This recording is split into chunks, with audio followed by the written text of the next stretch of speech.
Hi everybody, thanks for watching this. I wanted to tell you this is a little time sensitive.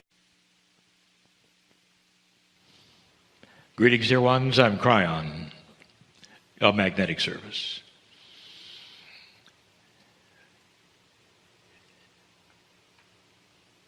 It's a really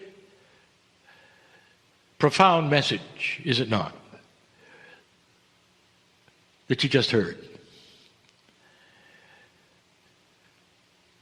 And I want to enhance it even further, but I want it to be this group. There are so many who would ask the process of channeling, it's who's really talking?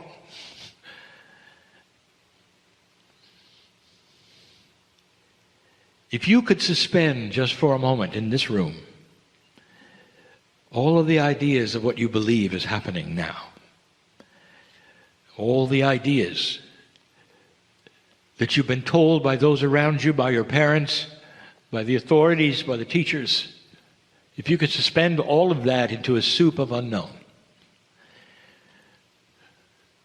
and just for a moment be without any knowledge that you've been given,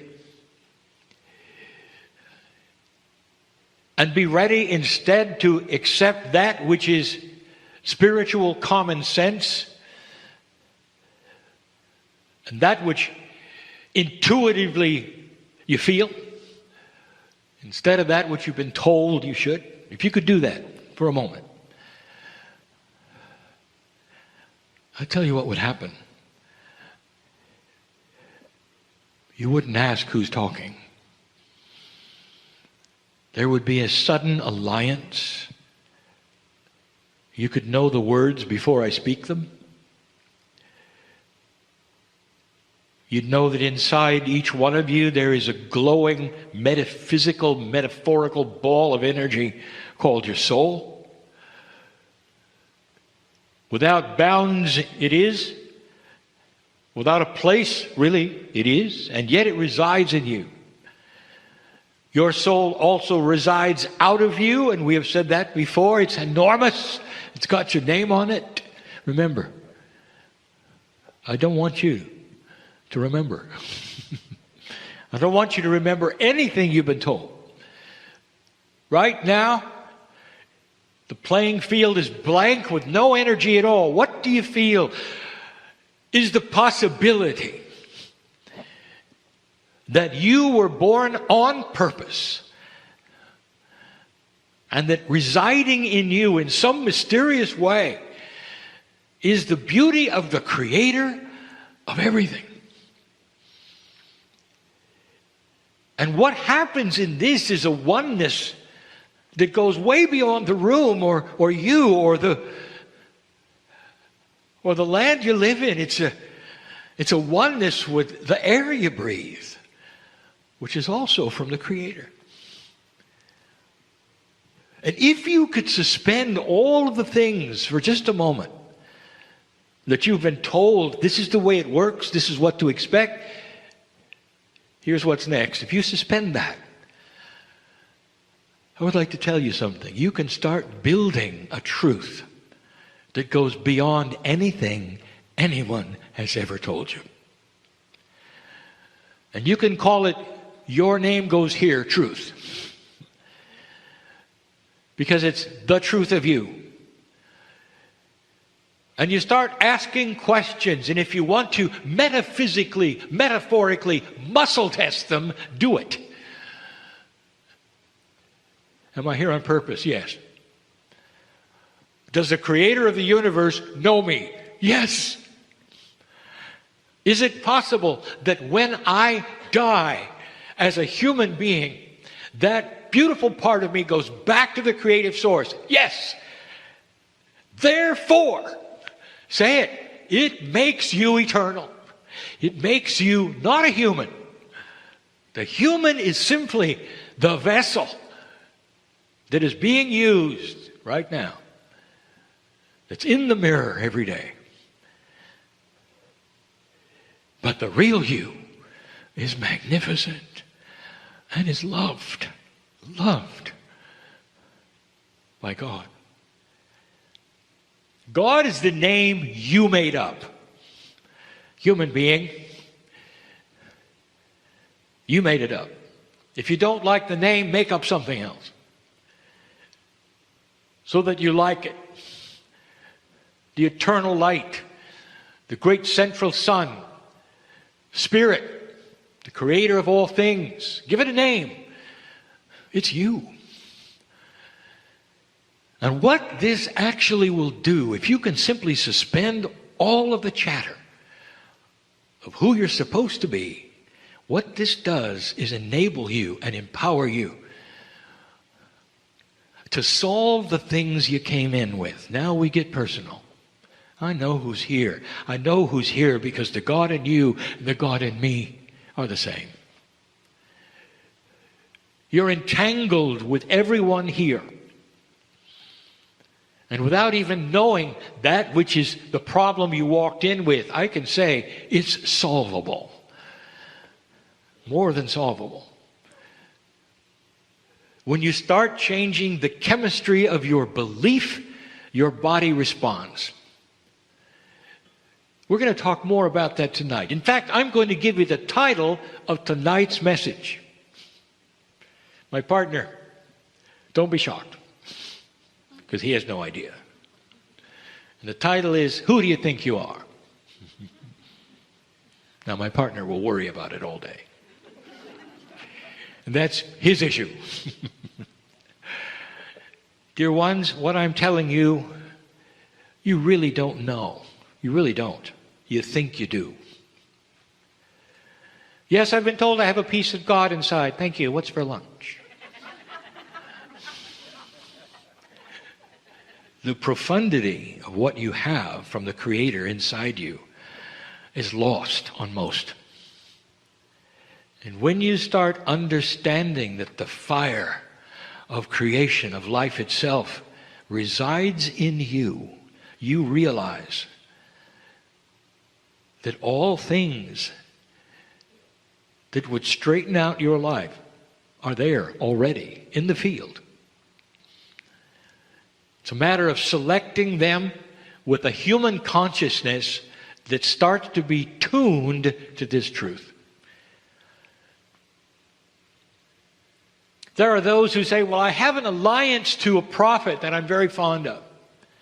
And I ask you this, does the prophet feature love? And you say, yes, the prophet features love. And I said, then stay with it. Because that is the key. The prophet will eventually tell you that you're God. The prophet will eventually tell you that you're sons of God. There's nothing wrong with the following of those who give messages as long as they are the truth of love. But you're not compelled, dear ones, to go in any direction except one. Except one.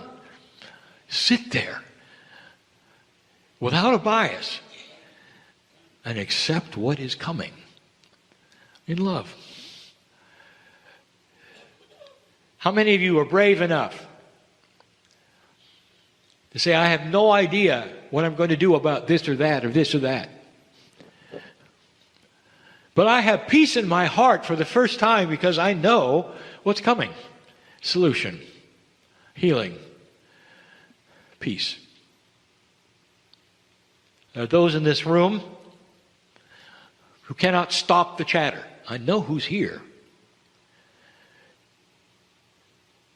And that chatter is something you will say, well, I was born with it, or it's always been there, or I worry about this and I worry about that. Are you listening, my partner? And the chatter is you, dear ones. There are those who say, how can I stop the chatter? And the answer is, by stopping the chatter. There's a button in your brain labeled chatter, and you push it all the time. And it's strange and odd and humorous as it sounds. This is the bias that you've been taught. Taught these things by your parents, by society, by those you trust. This is a shift of everything. It's a shift of you. It's a shift of paradigms. In this planet right now, there are so many awakening to the idea that you don't have to have a certain way.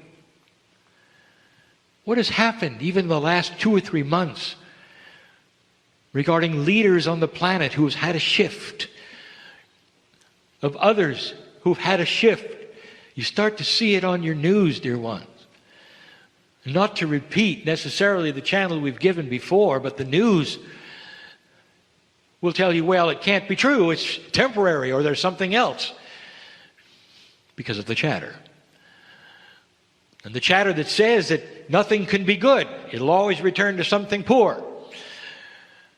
And expect drama. That's the chatter. It will someday start to reduce.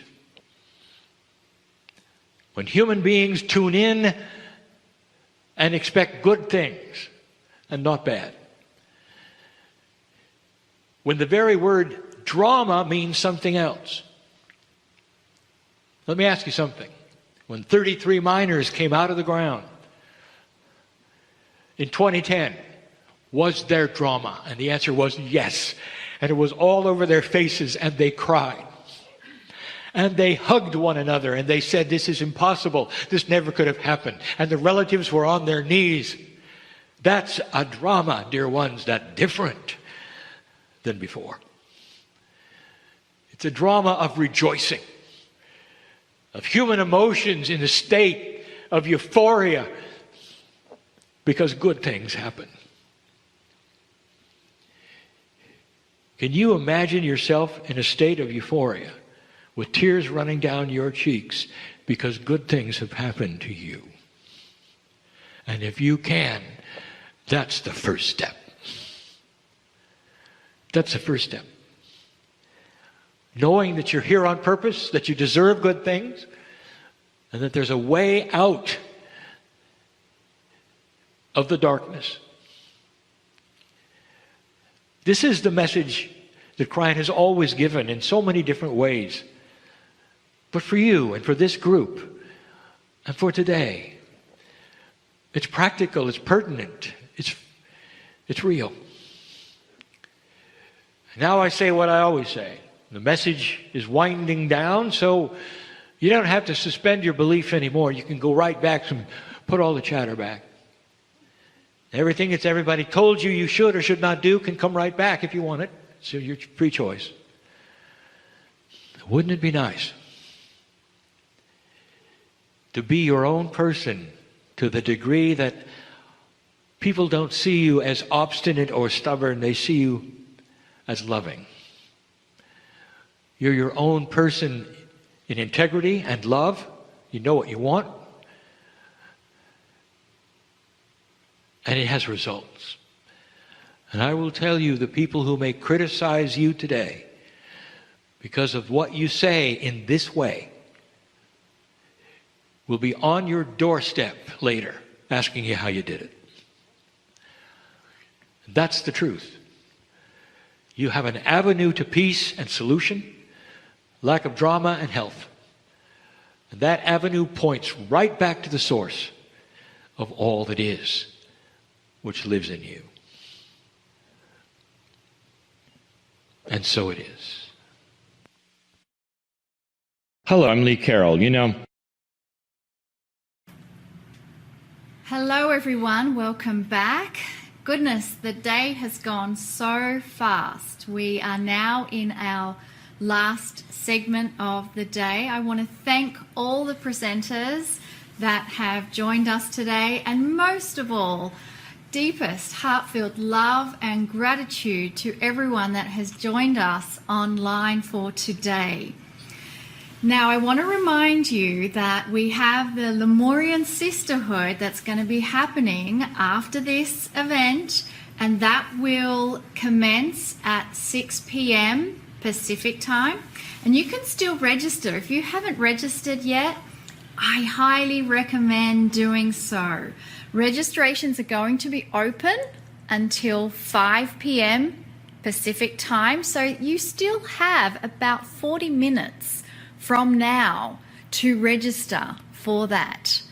And Amber Wolf will be presenting her Sacred Sisterhood Circle, and she will be joined by Lee Carroll, who will deliver another delicious channel for the Lemurian Sisterhood. Okay. Tomorrow we will be starting at 10 a.m. Just a reminder, tomorrow 10 a.m. Pacific time.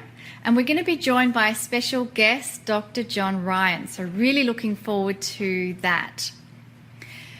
And let us now move into a short meditation as we get ready for the final channel of the day from Adironda and Kryon. I invite you to close your eyes and place your hand on your heart center. And allow yourself to take some deep breaths, breathing in through the nose and out through your mouth. And allow the rhythm of those slow breaths to communicate to your body that you are in a safe place. Creating a safe environment. Creating a connection to the intelligence and the wisdom of your heart. Could there be a loving, benevolent source of energy that wishes to communicate to you?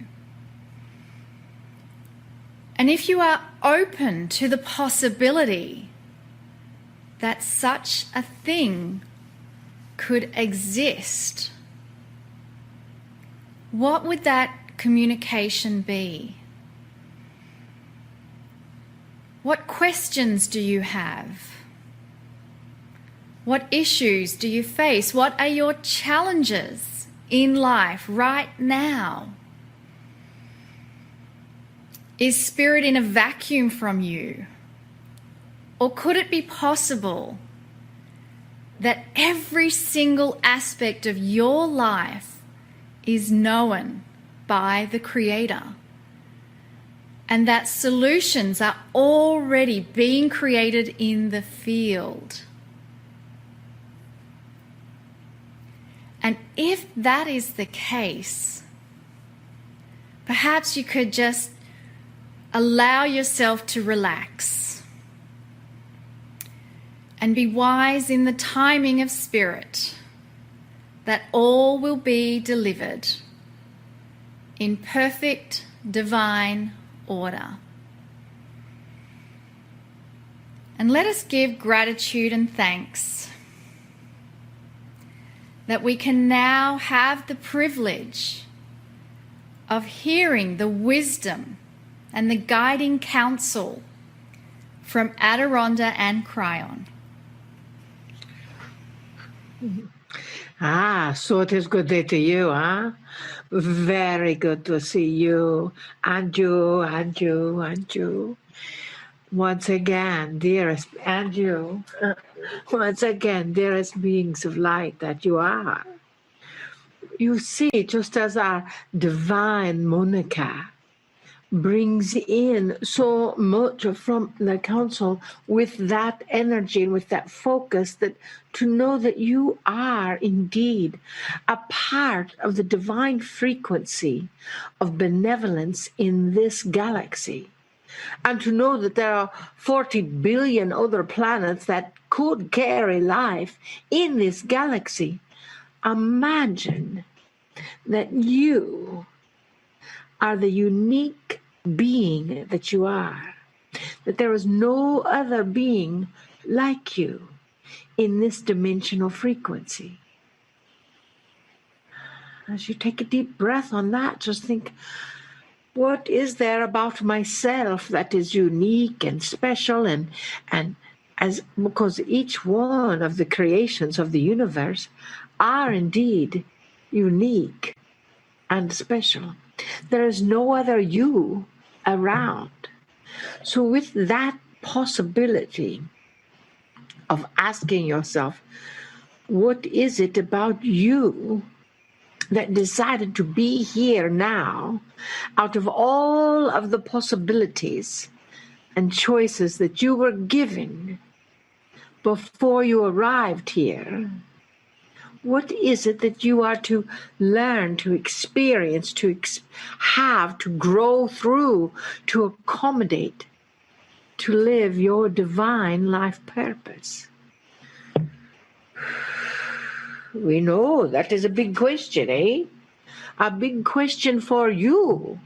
Well, Vessel Marilyn asked that question over and over and used to change jobs maybe every 2 years until she came to this and realized, oh, this is what you've been talking about all this time. You see, each one of you has a mission. Each one of you has a purpose. Each one of you has an acknowledgement that is living and making and being the difference on this planet and in this galaxy. We're not sure that you're aware of that completely. I mean, hear lots of people wandering around saying, well, if I have such a big mission and purpose, what in the world is it? Breathe into the possibilities of it. Breathe into whatever could be in your wildest dreams what you would be doing, being, experiencing right now, here in this moment. You chose to come here. We know some of you are choosing that you wish to leave here, yet your mission is not done here. Your mission is still here.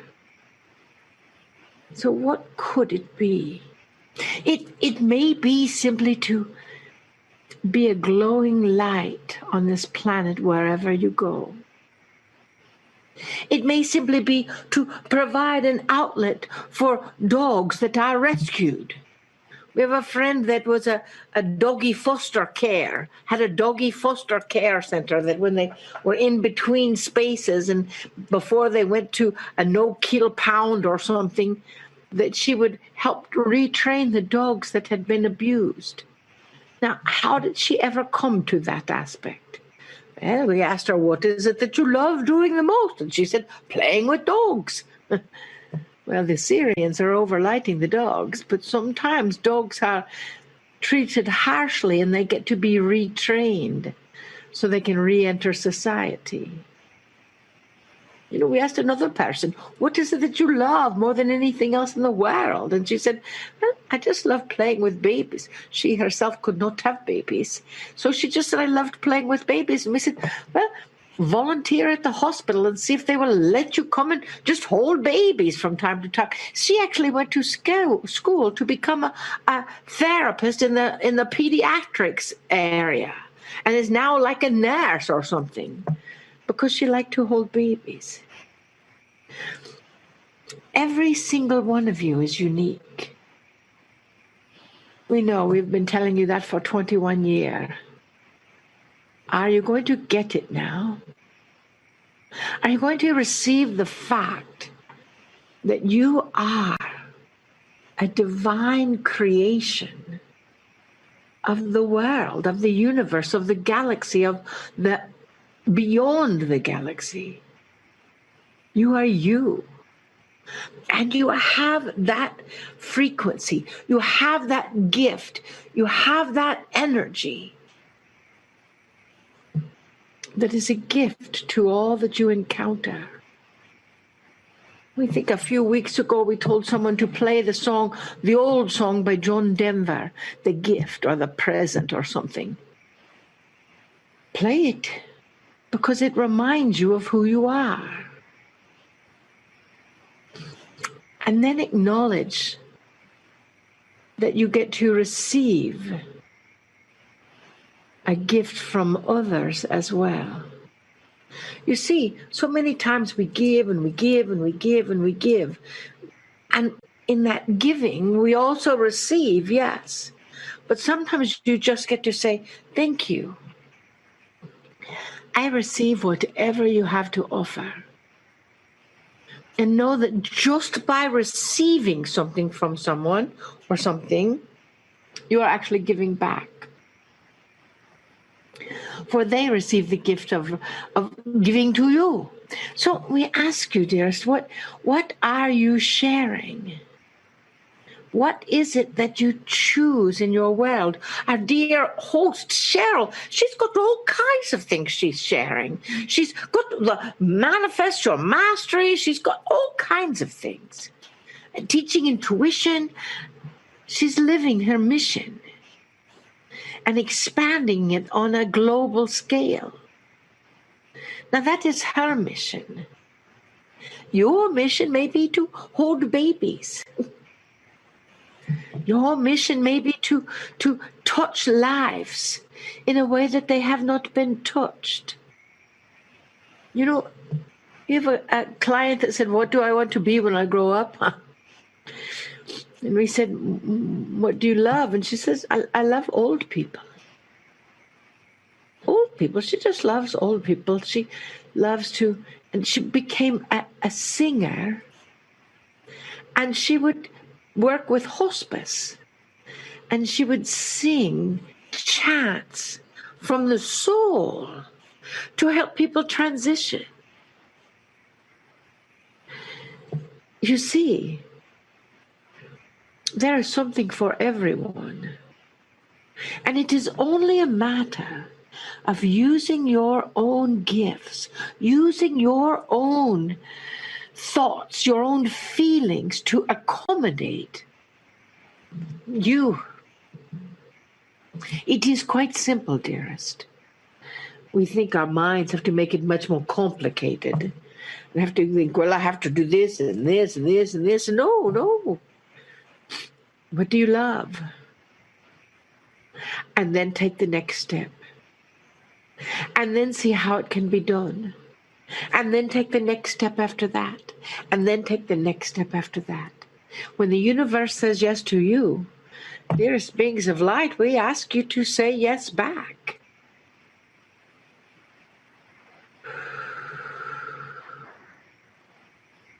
As you understand,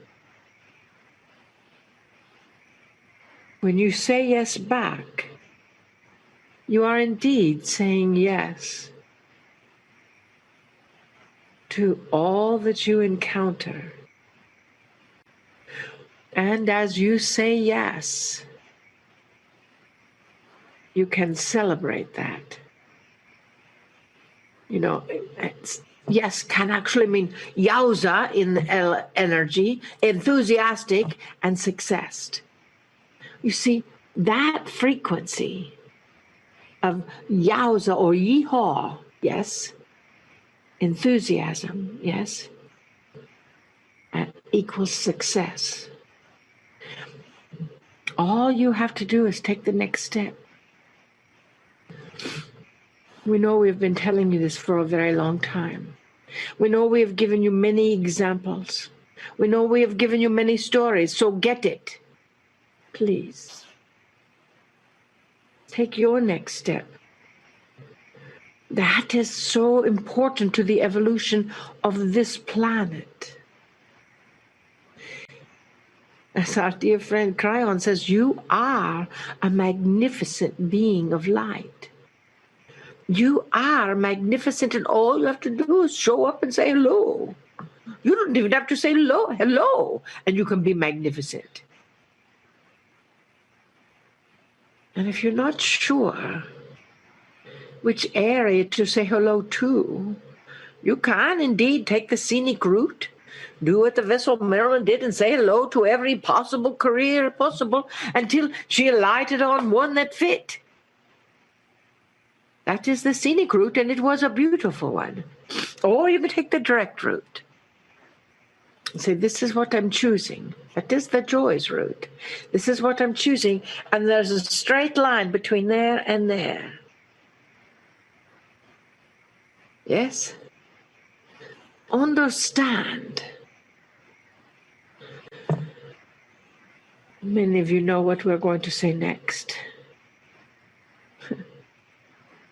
There is nothing new in the universe.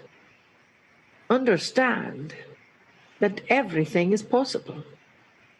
And the only difference between that which is possible and that which seems impossible is right here, in between your fingers or your ears, although that is a little lower. It could be in between many different spots up there, or it is here in your heart. Because someone at some point convinced you that everything was not possible. Well, are you ready to let that one go? We know you are. We see you nodding your heads. And you think, how can we see you when we are in Branson, Missouri, in this Master Randy Luna studio? And how can we see you? Well, everything is possible, dearest, and we see you, and we see you, and we see you, we see you, and we see you, and all of your guides. And they're all saying, yes, yes, tell them, let it go. You see, dearest, you are loved so much that the universe, source, God, is supporting your every desire. Every desire. So when you are accommodating that desire in a way that you really are not choosing, ask yourself why. What are you getting out of that accommodation? What are you receiving from that negative programming? And then flip it to the positivity of the universe and say, oh, I am shifting that reality. I am shifting my reality. And when I shift my reality, every reality around me begins to rearrange itself and accommodate and say yes, and rearrange itself and accommodate and say yes, and rearrange itself and accommodate and say yes. And before long, everything is perfect, just as you say it is, because it always was perfect. Always is perfect. And you, in your truth and unlimited, infinite expansion, are also perfect. Dearest beings of light, we love you so much. We see you. We know you. And tomorrow we will give you another example of how to find your purpose, if you do not know it already. Because we love you so much. And we hold you in that infinite love.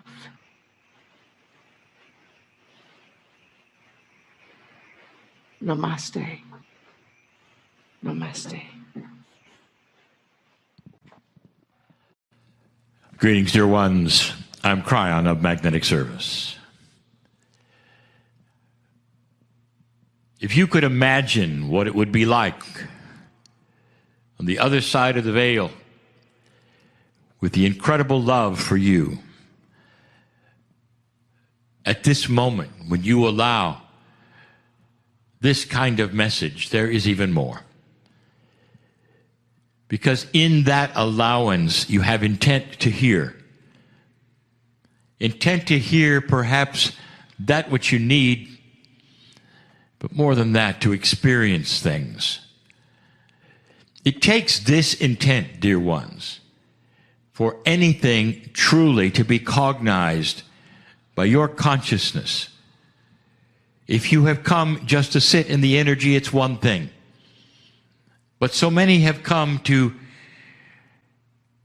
actually cognize, that is to have an experience that goes beyond just sitting in the energy. There is an awakening going on. It's the best words that we can have. And if you take a look at what that truly means in your language of awakening, it means that you're actually in a different form of reality, that is sleep. And you know about sleep. To awaken from sleep is to come then back from a time where you would necessarily not be in the full reality. So you go from a slumber where perhaps you're having visions and dreams, and then you come back to a reality that you're used to. The metaphor of the awakening is just like that. You're about to have an awakening from what I can just describe as a slumbering sleep of old reality. It's a slumbering sleep of old energy that you thought was reality. People have always asked, well, is this really a dream, and are we going to wake up someday? You might say so. Your awakening is to a higher level of reality. You might even say it's a multidimensional shift, or just simply a shift of dimensions. You're going from what you thought was real into a higher reality. There'll be an aha experience to so many.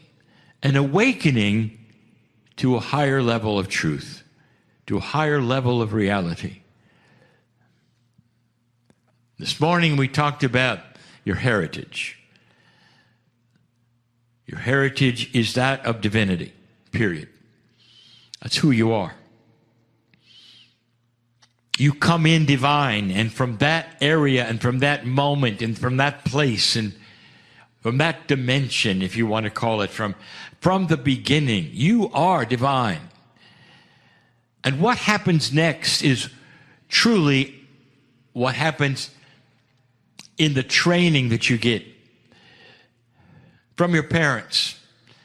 As you awaken into this planet, what is happening? What is the energy? What are you taught? And that's free choice. But there's more. There's a lot more. What makes the difference between a human who comes in the same family and awakens differently than another? Two brothers or two sisters, or a brother and sister, and vastly different.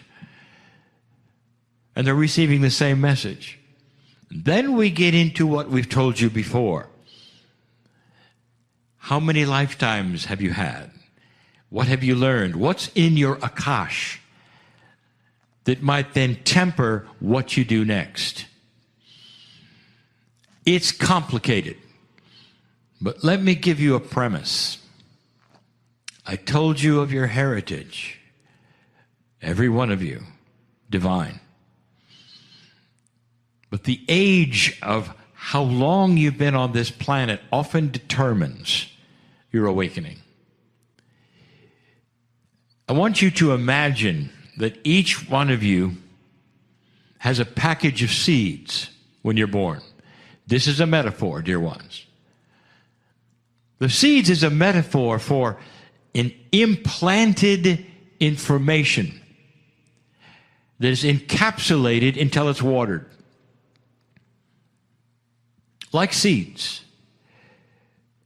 And as you grow, and as you go through lifetime after lifetime, your experience on the planet is starting to water the seeds.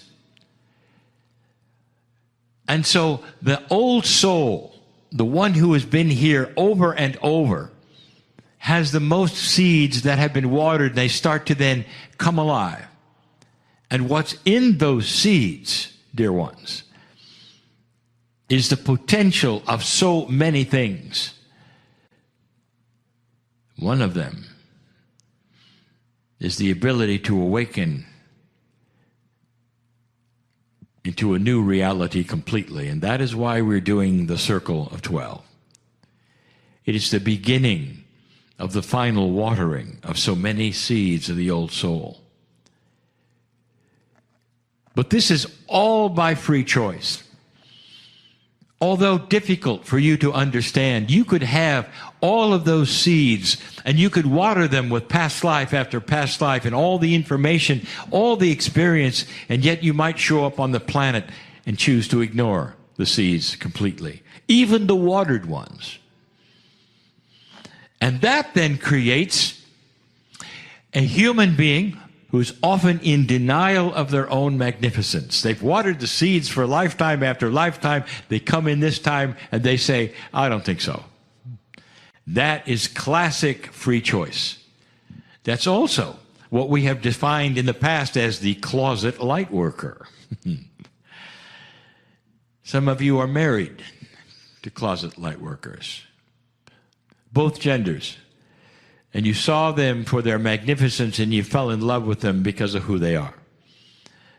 And you have perhaps gone on a tangent, you might call it, to others would say, of being spiritual or believing these things that I speak of now. And the other one will say, well, I don't think so, it's not for me. It is for them, but not now. But they have it in their seeds as well. This is the free choice of any human being, to water or not to water. But now I want to add the big one to you. This system of awakening has been with you all of your lifetimes. And that's why spiritual growth has been available for eons. And that's why many will see that which others don't and will go into avenues of meditation, of channeling, of doing kinds of things that perhaps are not mainstream, because they're awakening into higher truths. It's been with you for a very long time. But suddenly, you've passed the marker. What do you think of what's going on the planet right now? What decisions are you having to make? Have you noticed that one of the biggest things you've had to do is to water the seed of self-worth? Have you noticed that one of the seeds, old soul, that you're having to water right now is the one where you're able to step out of fear? At every juncture right now, you are being barraged with those who are saying the sky is falling. There is the pandemic. There is more. There is the astrology of the day. There is more. There is fear about this. There is fear about that. And it gets worse, you say. Have you ever had a time on the planet where you're presented by so much fear, potential fear, and those around you who are fearing? Have you ever been in a time where those who are supposed to present to you that which is happening on the planet, your media, your news, has tried to make it worse for you? How do you like it so far?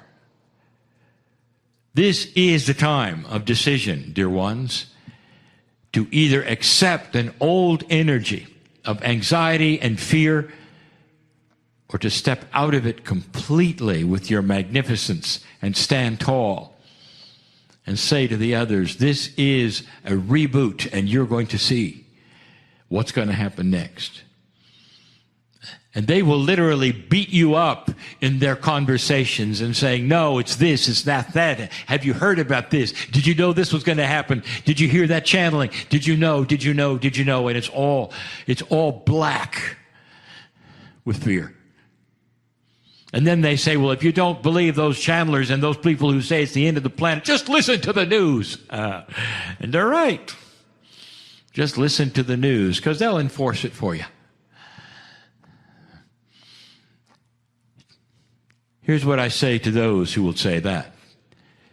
Talk to me in a year or two. And then let's reconnoiter. Let's see what has happened. And you can see, what were you afraid of? Were you afraid maybe that this planet is in a pruning? A time when the things you don't need are being released, the ugly things are starting to come up for you to look at. Were you aware that might even include your economy or your leadership? On and on. This is the time where those things are going to show themselves, and you're going to say, I want this, I don't want this, I want this, I don't want this, because of what happened in 2012. I'll tell you, the sprinklers came on, and all of you are being watered, and all of those seeds that were dormant and sitting there and waiting for this time, since the creation of your soul on this planet, they've all been there, but a few of them have been held aside in case you made it past 2012. Kryon, I don't understand anything you're saying. What's all this about seeds and watering? And sometimes you're going to have to listen to these channels many times to understand the many metaphors we use. Let me be succinct. You are waking up in a different way, to a different energy, in a different dimensional paradigm. That's what's going on. Or did you not notice it? You think everything is normal.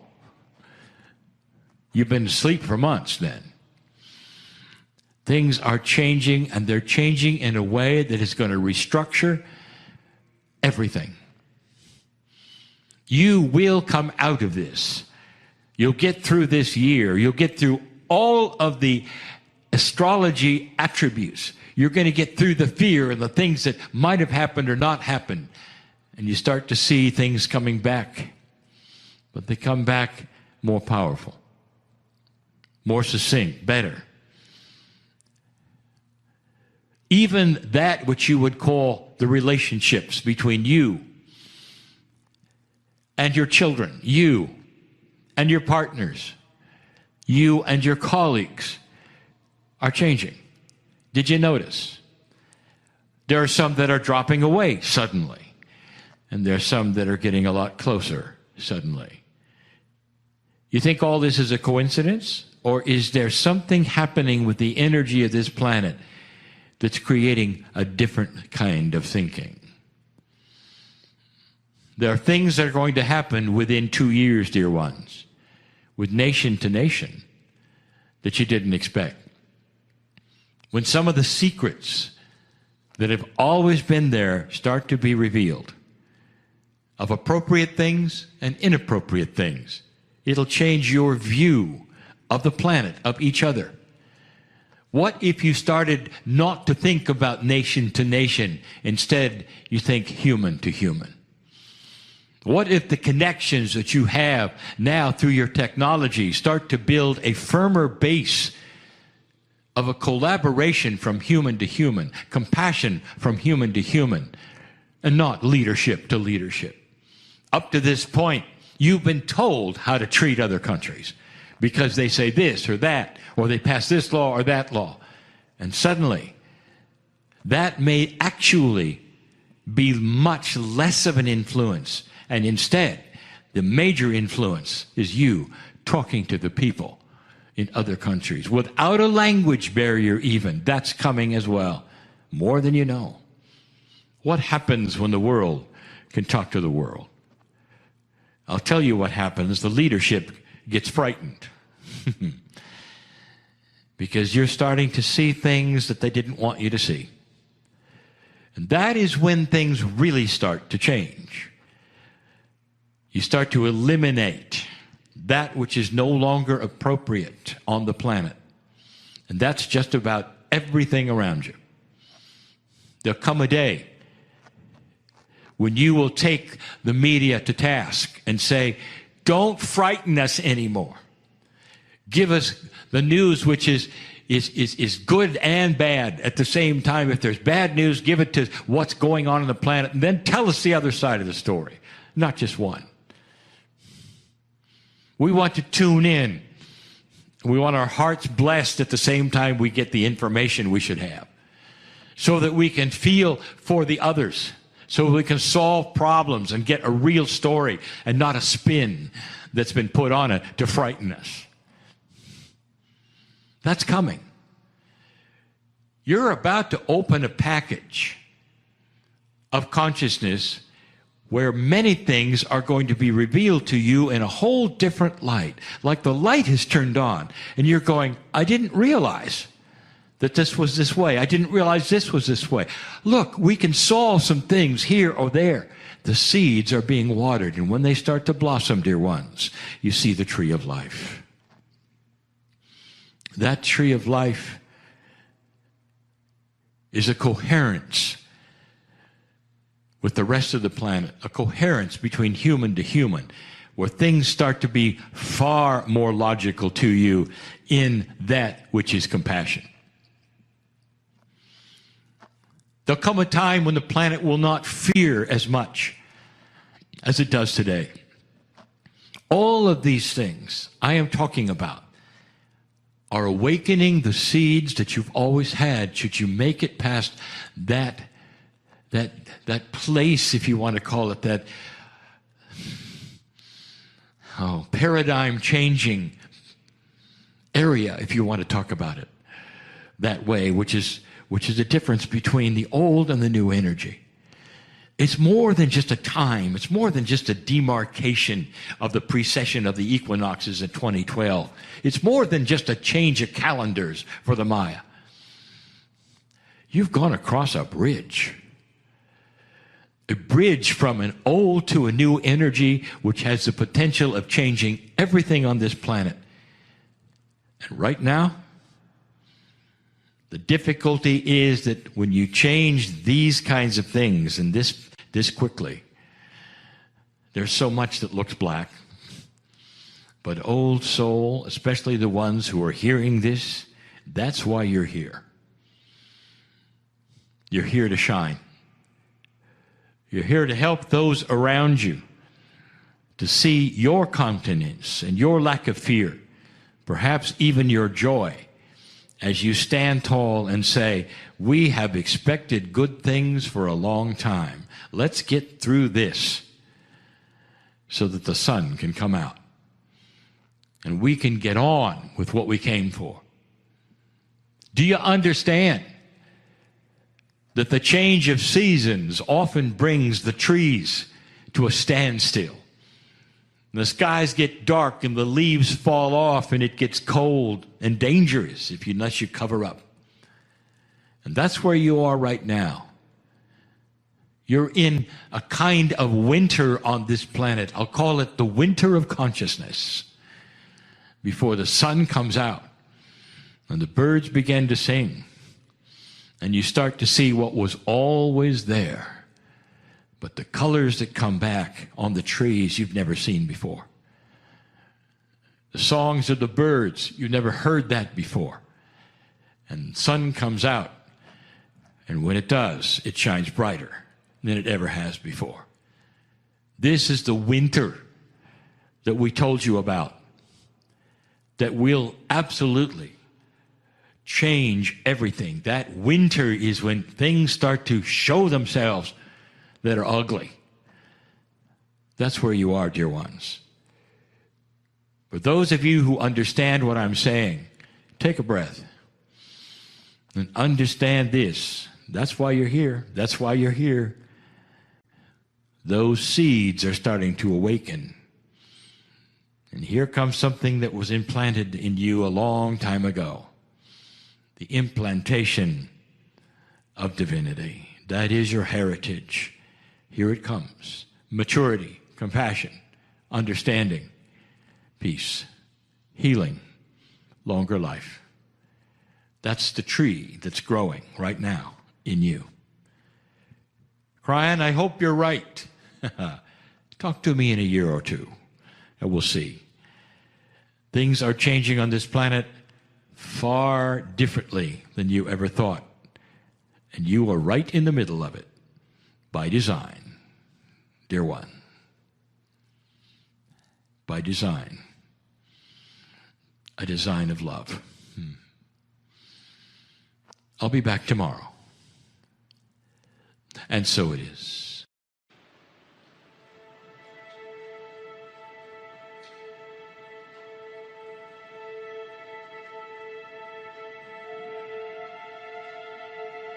And so it is. Good day to you. We are here. Some of you know us, some of you do not. We are at Ronda. And we bring with us an entire council of light just to reflect your light. You see, dearest ones, you are the reason we came here from the 17th dimension. We have many who ask about us, many who don't understand, and our message is always allow the new energy within you to be present. We are an activator of your Akash, dearest. We work deeply in your emotional body, and we honor you for your work, your plurk, as we like to say, because we believe everything should be play plus work, which equals plurk. You see, beings of light, your work, your plurk, if you think of it as work, it's just not quite enough. It's just not quite the energy of it. That this is the play of the dolphins, beings. This is the play of the whales. This is the play of your soul who has decided to come back here, to arrive. Our vessel Marilyn has met and sat with the Guru Deva. He recognized her as the Lemurian that she is. He recognized her and brought us through with that energy. You see, dearest, you never know quite where the next moment is going to happen. You never know quite when the next activity is going to ignite within your soul. So we are playing in your heart chakras. We are acknowledging, as our dear divine clay acknowledges, the magnificence that is within you. Yet we ask you to wonder why you think of yourself as so small sometimes. You are not. You are who you are back here to assist in the shift of this planet. We are here to remind you of who you are. That brilliance, that light, that eminence of joy, of love. We are here to hold you always in that heart of unconditional love that only the great masters can share with you. You see, dearest, we see into your soul. And even if we just said nothing, the activation of your Akash would still be expanded. From your soul to theirs. From our soul to yours, from your soul to ours. It's a soul-to-soul connection. Huh?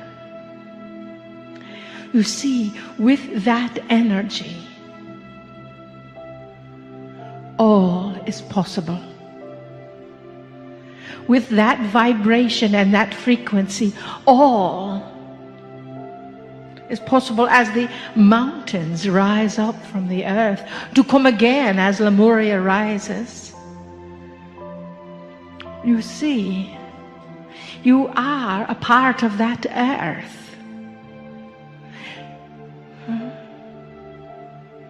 The message for our vessel Marilyn yesterday from Pele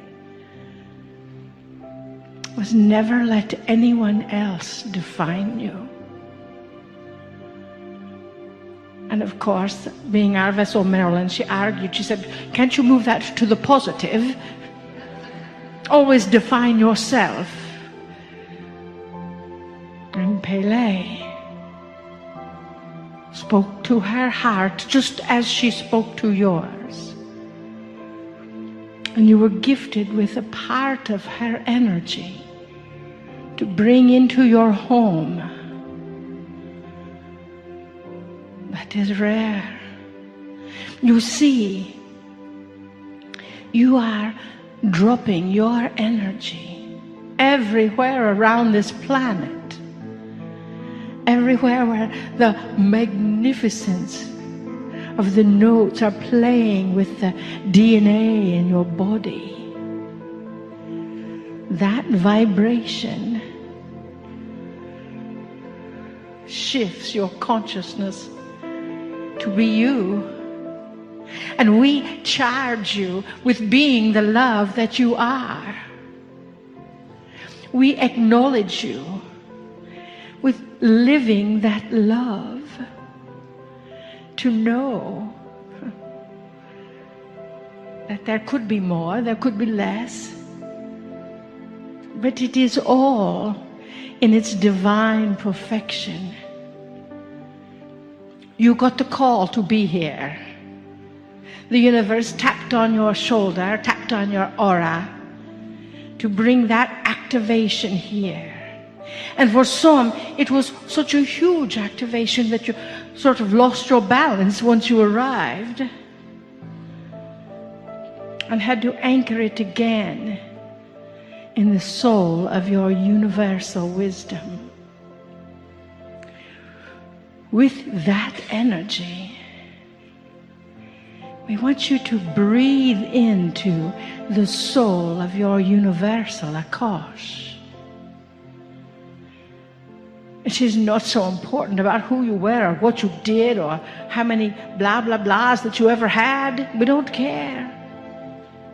The important thing is that you acknowledge that remembrance of your magnificence. That you acknowledge that remembrance of the love that is interactive within you. That you remember who you are and then be who you are now. As we work with as we clerk with our selenite swords of light to activate all that is within you, you set the intention to remove whatever you would like to integrate so it is no longer in charge, and activate all that is within you that is destined to be activated for your next step, for your next connection, for your next interaction, for your next sweetheart, for your next partner, for your next love, for yourself. That is who you are. That is what we are here to do, to say, to be, to have, and to hold in your emotional body. Because we believe that is where the change happens first, just as in the center of the earth. That change bubbles forth from the core. And we are going to be bubbling up just for you. So we honor that. We hold that energy. And we bring our selenite swords of light, although airport security calls them wands, to activate you and your Akash and whatever is in your highest good to be activated.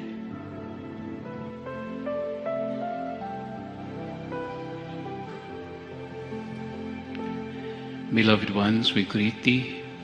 'Tis Al-Qazar. Listen to these sounds.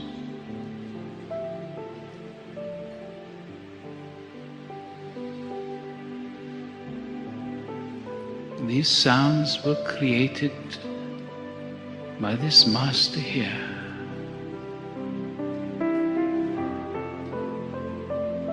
For the Stargate.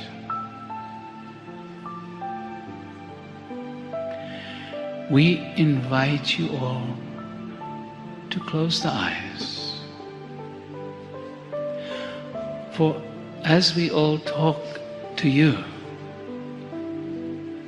we are sharing far more than words, than information. There is an energy transmission coming through these four on the stage. Relax and allow.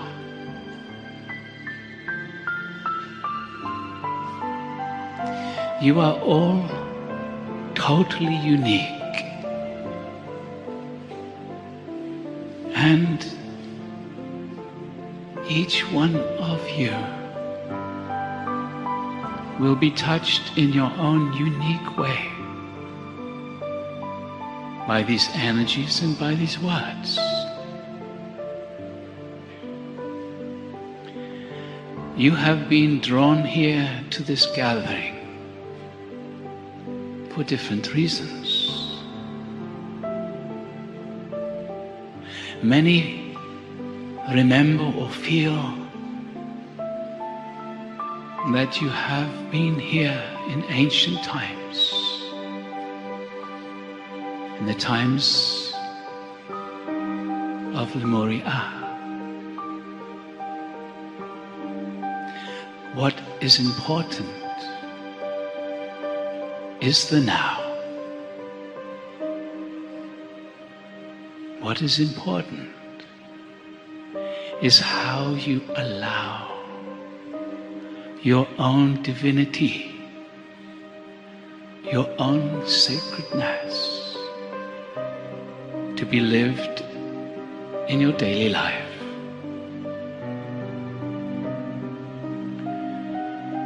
You have heard how the Pleiadians prepared this beautiful earth for you.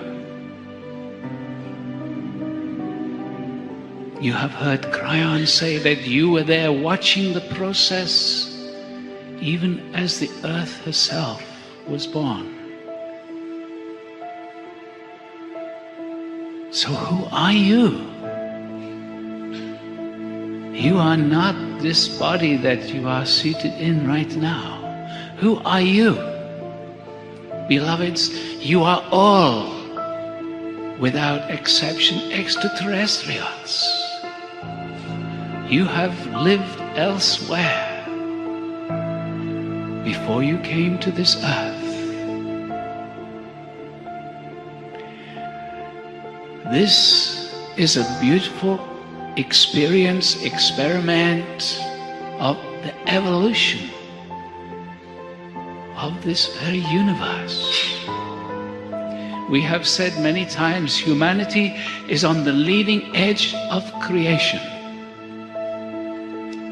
Hard for the mind to accept at first if you look at your world right now. But if you look at those who are gathered here with you and those like yourselves in the hundreds of thousands around the world who are opening to the vastness of your potential, you can begin to feel transformation is already happening within self and within humanity. You have heard from Kryon that the darkness is struggling to survive, but will not. And this is something we all are beginning to recognize. It is about living your truth in the moment, being your true self as you move around in your daily life.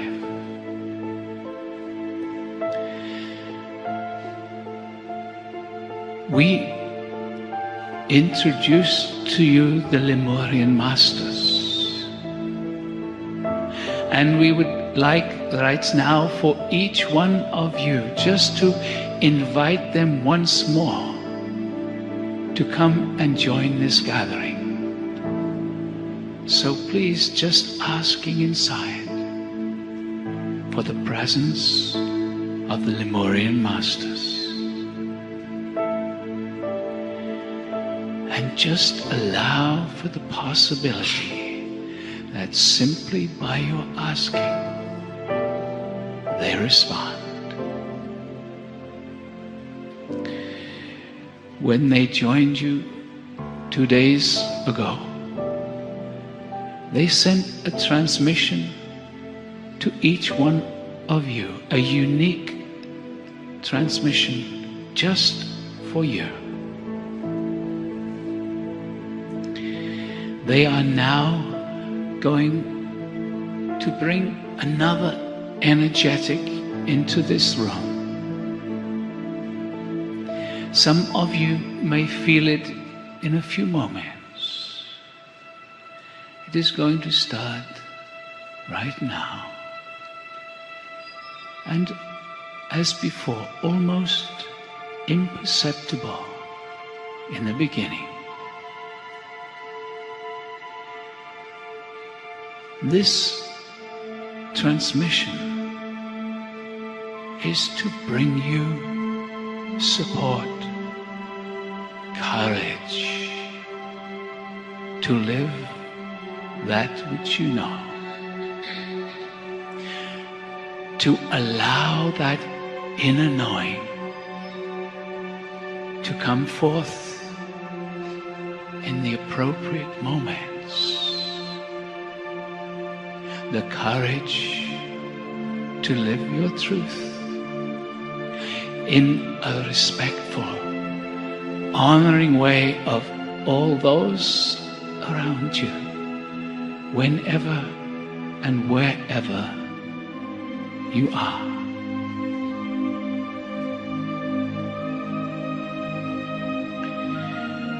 You are vast beings. You are slowly beginning to grasp this. You have lived elsewhere before you came to this earth. You have always been. Hard for the human mind initially to accept. But as you connect more and more to your higher dimensional DNA, your Akash, feelings, memories start to return. Beloved ones, it is time to know who you truly are.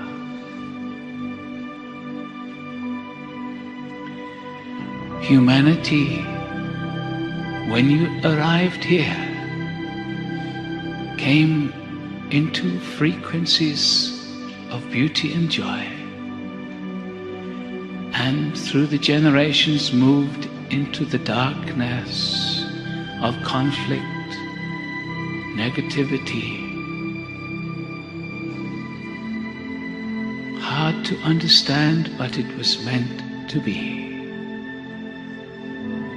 And now, after this turmoil, after these trials, you are reawakening. You here gathered and those hearing these words through recordings are on the leading edge of awakening.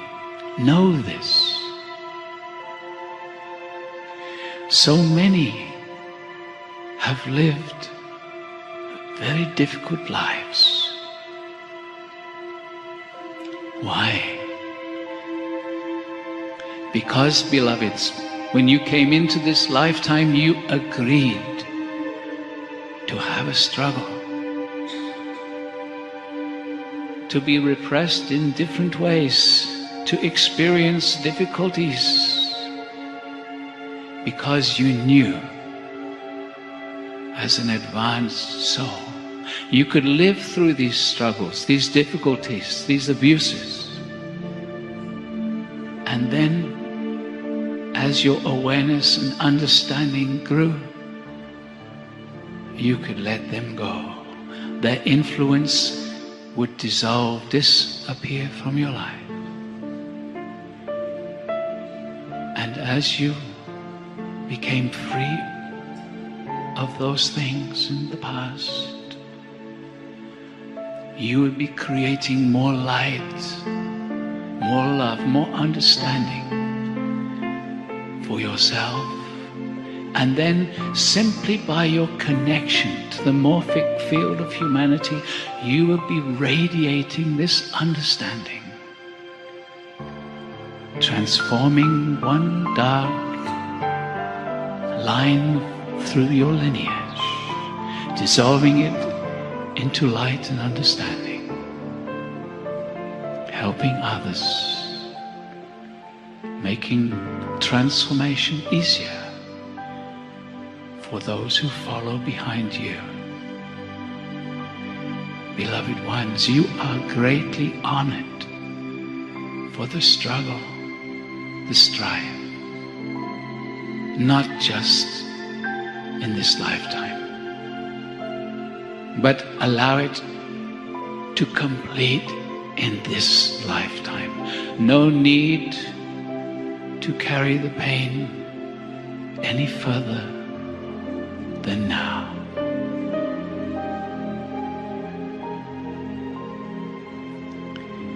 As you know, there are many, many here in this gathering unseen who love you greatly. There are the guides from all kinds of realms who are here with you right now, who love you and are available in this moment to assist you dissolve some of the final attachments to the pains and limitations from the past. If you would like assistance in this, in becoming free of limitations known and maybe still unknown, just say inside, yes, I am ready. I am ready to receive that assistance.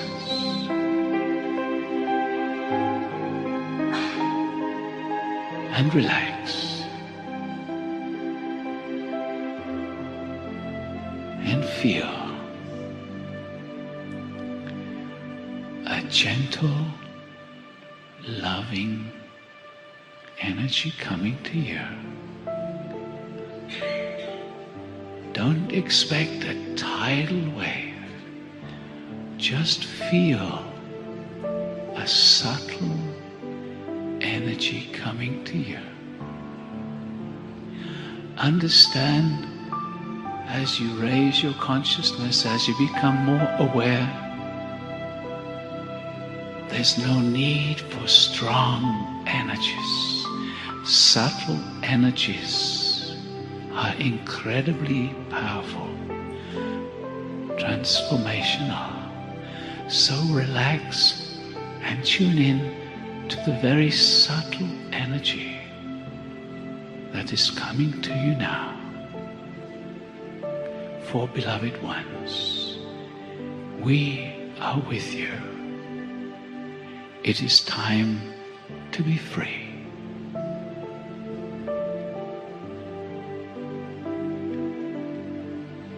We will be silent just for a few moments. Just feel the subtle energies around you.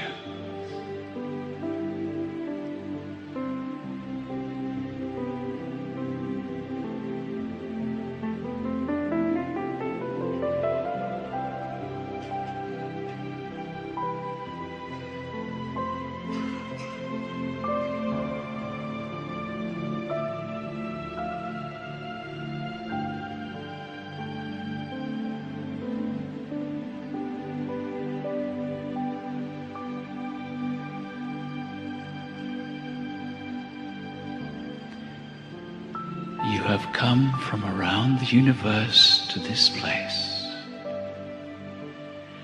to create something that has never occurred before in the whole of this universe.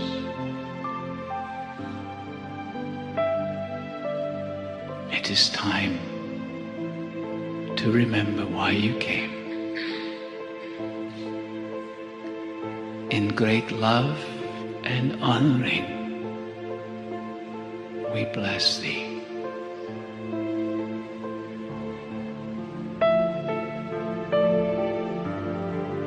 And we will talk to you again very soon.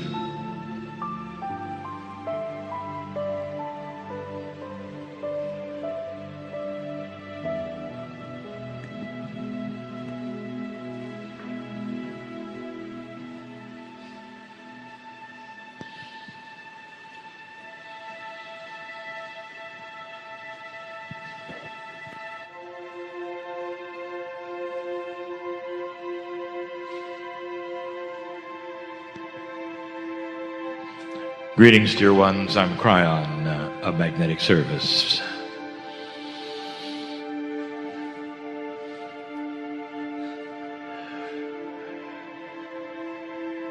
You realize the information that is being given by all of these who are touching the other side of the veil. The information is starting to be personal. 2 days ago, I gave you history. We presented a channel that literally needed the Akash from the humans that were sitting next to me, pulling upon them as well as the information from the past. If the channel sounded a bit different, it was. For it was channeled from 3 places. From the Akash of those around me, and that which I have for you from the past. This is not the way of new channeling. This is the way of intuition. That as you start to expand, information that you are going to glean from what you believe is your higher self is also going to come from a collective. It's time to stop being so linear in your spirituality.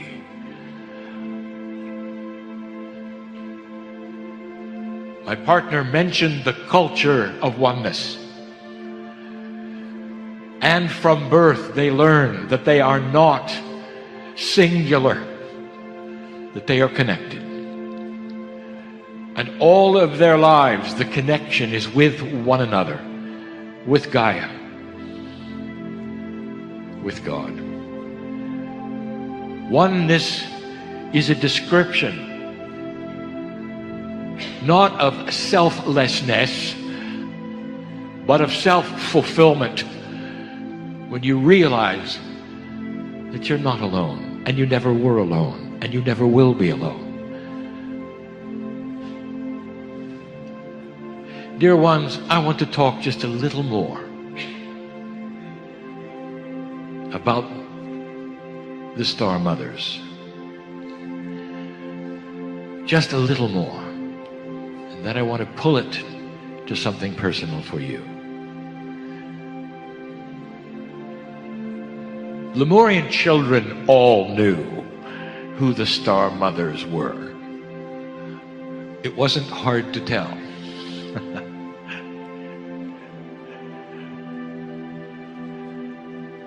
Humanity, as you know it, is quite a bit taller than it used to be. It has to come from knowledge, nutrition, evolution, numbers of things.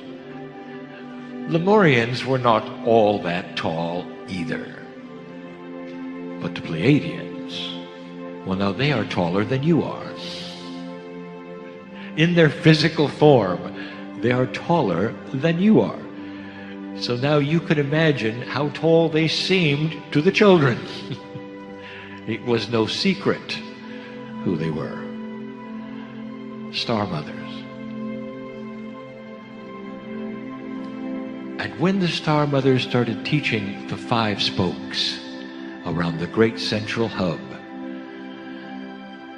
I told you 2 days ago about how this information started simply and then would expand. And I gave you the names that were memorized of the 5 spokes around the hub. Some of you have put this together, and I didn't mention it then. I wanted to wait till now. What do you think the advanced information would be? What would come after years of teaching to the children to the age of 13, where they would split in, then be taught in genders? The beginning, if you want to say, of the sisterhood. What could come after that that hadn't been taught in all those years? And this is where it gets good. Because then the teaching turned to the 6 spaces around the 5 spokes. I'm not going to go through a lineage of what the 6 are, dear ones. Someday I will. The children didn't learn their names. The children had no awareness of the spaces. The children only saw the physical, the 5. The children only saw the hub. And until the age 13, they concentrated on the 5, the circumference, the hub, the oneness, never understanding that the real teaching were the 6 spaces. Because, dear ones, here is a basic truth. Everything you see, everything you feel, everything you believe is real is a tiny fraction of what is there. And in the spaces between the spokes are the truths of God, of the universe, of physics, of the human body, of compassion, of love. They started out being shown and taught that what you see is not all that is there. So many of you know this. You think you see fine with your eyes until you realize you're only seeing one wavelength. You think you're feeling everything and smelling what you can until you realize that an animal can do it 100 times better than you. There is so much that is unseen and unknown that your senses are not even tuned for.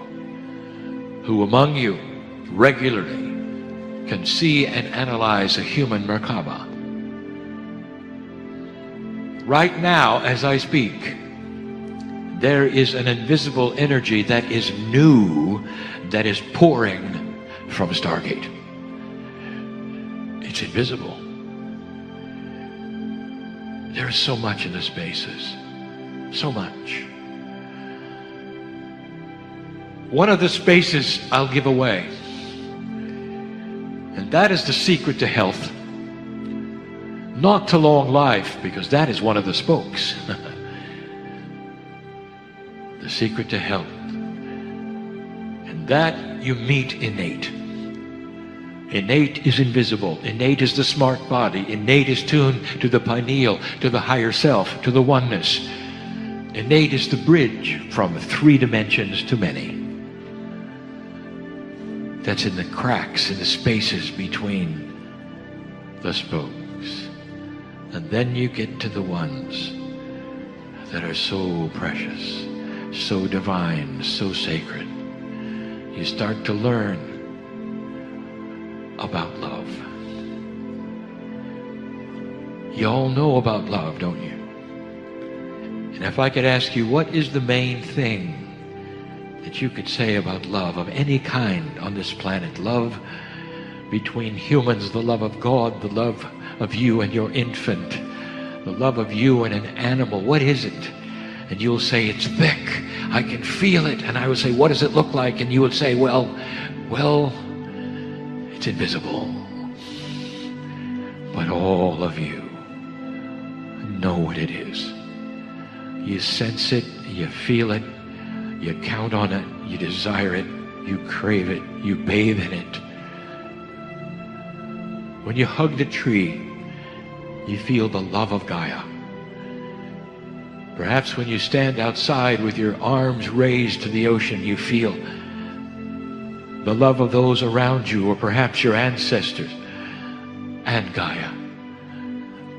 And it's all invisible. It's one of the spaces between the spokes. So let's stay there for a moment. The biggest unseen thing that humanity has not recognized is the reason why you're here. Oh, I chuckle because it's so big and it's so grand and it hides. The love of the Creator has no bounds, cannot be measured, cannot be understood. So often it is seen as something else. Incredible love is seen as discipline somehow because that's all your brain is allowed to do. Sometimes the Creator wrongly is then attributed to the human father. It's not that way. It isn't. It's the human mother and father. You cannot genericize God. It is enormous, it is huge, and it waits on the outside of each human Merkaba. It waits to be invited in. That is the definition of free choice. If you could define the shift on this planet differently and leave out the history, the prophecies, all of the stars, what would you call it? Let me give you another definition. It's the enhancement of free choice of the human being to finally open the door to the love of God. Now, as you sit there, not the ones listening to my voice necessarily, but the ones who are on the mountaintop of Hawaii, as you sit and know of the history here and all the things around you, are you aware of a new opening? Perhaps of new energies that you really didn't know of before. Those teachers in the audience, listen. One of the hardest things for a teacher to do is to give a reading for themselves. It's almost impossible. So let me give you one. Get out of your box. You think you know what's here, and you don't. Repaint it. Give it another color. Expand it. Let it go. Now don't mishear this. You're going to use everything you know and have known as the foundation for a new building that's coming. The foundation is the core that you've learned in the old energy, and the building that you're building is going to be the ones that are in the spaces between the spokes. The invisible, the compassion, the love, the reasons, the whys. Why you're here is because of the love of God. This is the greatest love story ever told. That the Creator would put God in you and let you find it. Free choice is needed. We've told you this before. The creator of all things, the highest of the high, is biased in love, not in logic. Therefore, sometimes it needs human beings and the intellect and free choice to steer a ship of linearity for the galaxy that couldn't necessarily be steered with a biased God of love. Think about that one. This is difficult, advanced information of why you may be here. The planet has awakened. There are so many new energies, not just enhanced one, not just more light, but new light and new energies yet to be named that are here, that are waiting, that are coming, that used to be taught right here. Now, as you sit here, all of you, can you go into a new energy that has no name? One that would not only heal the things that you came with that are inappropriate for your magnificence, but also give you the peace that you have been asking for a lifetime. This is the place where it starts. The seeds are planted here for humanity. They are planted here today for you. What seed could be planted where you would leave these mountaintops differently than you came? Seeds of newness that will start to grow, that you will feel, not only with more energy and more health, but feeling better about yourselves. Instead of what you carry now. Some of you literally exist from day to day. Let me tell you, I know who's here. Do you? I know you. It's time for you to know God better in new ways. Expand what you were taught by anyone to now include what you don't know. Here's the test of a mature light worker. Celebrate what you don't know. And you can do it. Dear God,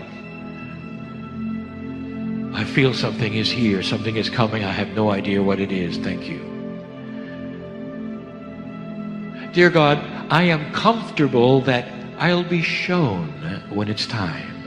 Thank you for your timing. Dear God, I know in the past that I pushed and I've asked again, and then I've asked again. Let now we expand past the bubble of need to know and go in new energies that we don't know of yet, that will flow through me and create a conduit for others to see oneness through me, oneness through me. I'm going to do something I've never done before, because it's time and it's right. And I ask the forgiveness of the two on the stage as I do it, because I'm going to tell both of them something that they cannot tell themselves. Because a human being, even a channeler, cannot read themselves. Oh, dear Pragit, you've sensed it coming. I know you have. There's something new coming. I said it. Out of Stargate pours something new, something very new, something enhanced. Alcazar is birthing another entity for you to channel that is great and loving and beautiful. And when that entity comes to both you and Julianne, it will then enhance your work greatly. You felt it. You will name it, sir. And the one next to me, oh dear Marilyn.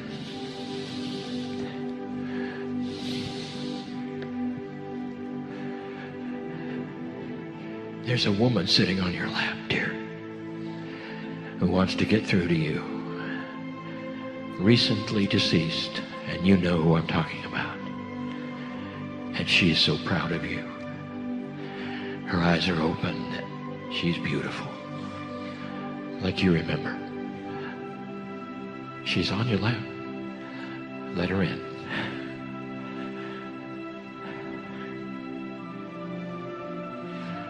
And so it is. Greetings, dear ones. I am Kryon of Magnetic Service.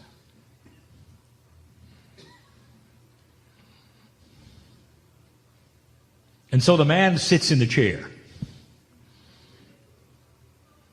as he has done for over 20 years.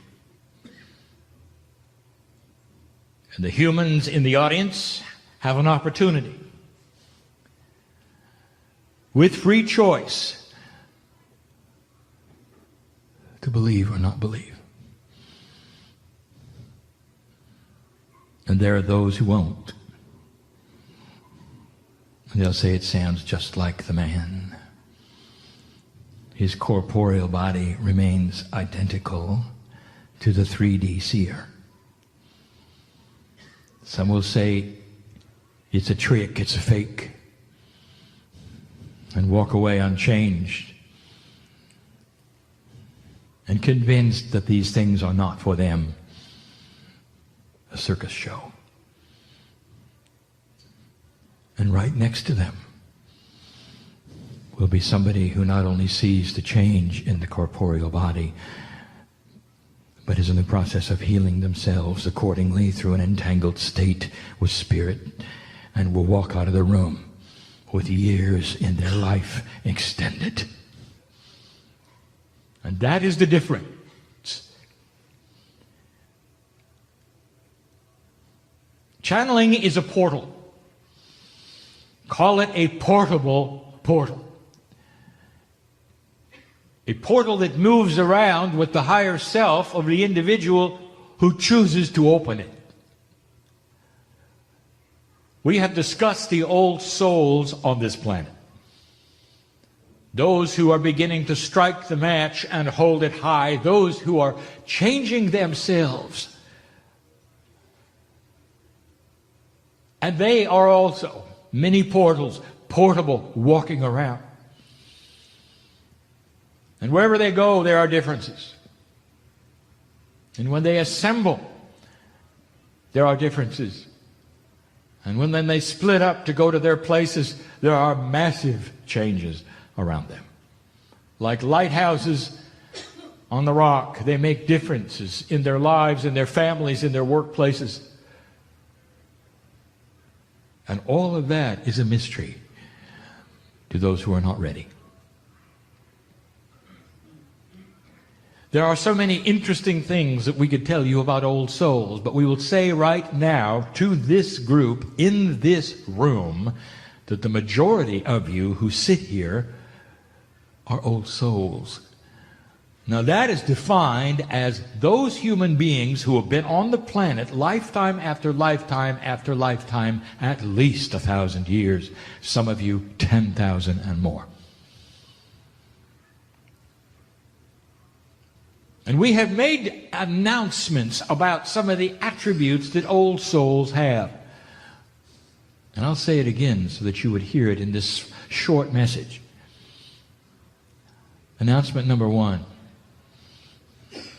I know who you are and I know what you've been through, and I don't mean this lifetime, although I know that as well. Spirit sits in your lap when you sit down. Spirit stands next to you when you stand up. Spirit runs beside you when you quicken. Spirit is in the vehicle when you travel. You're never alone. There is a group that you would call guide sets, whatever you want to name them, and you won't be right. Or multidimensional beings, some of them part of you, that always are there.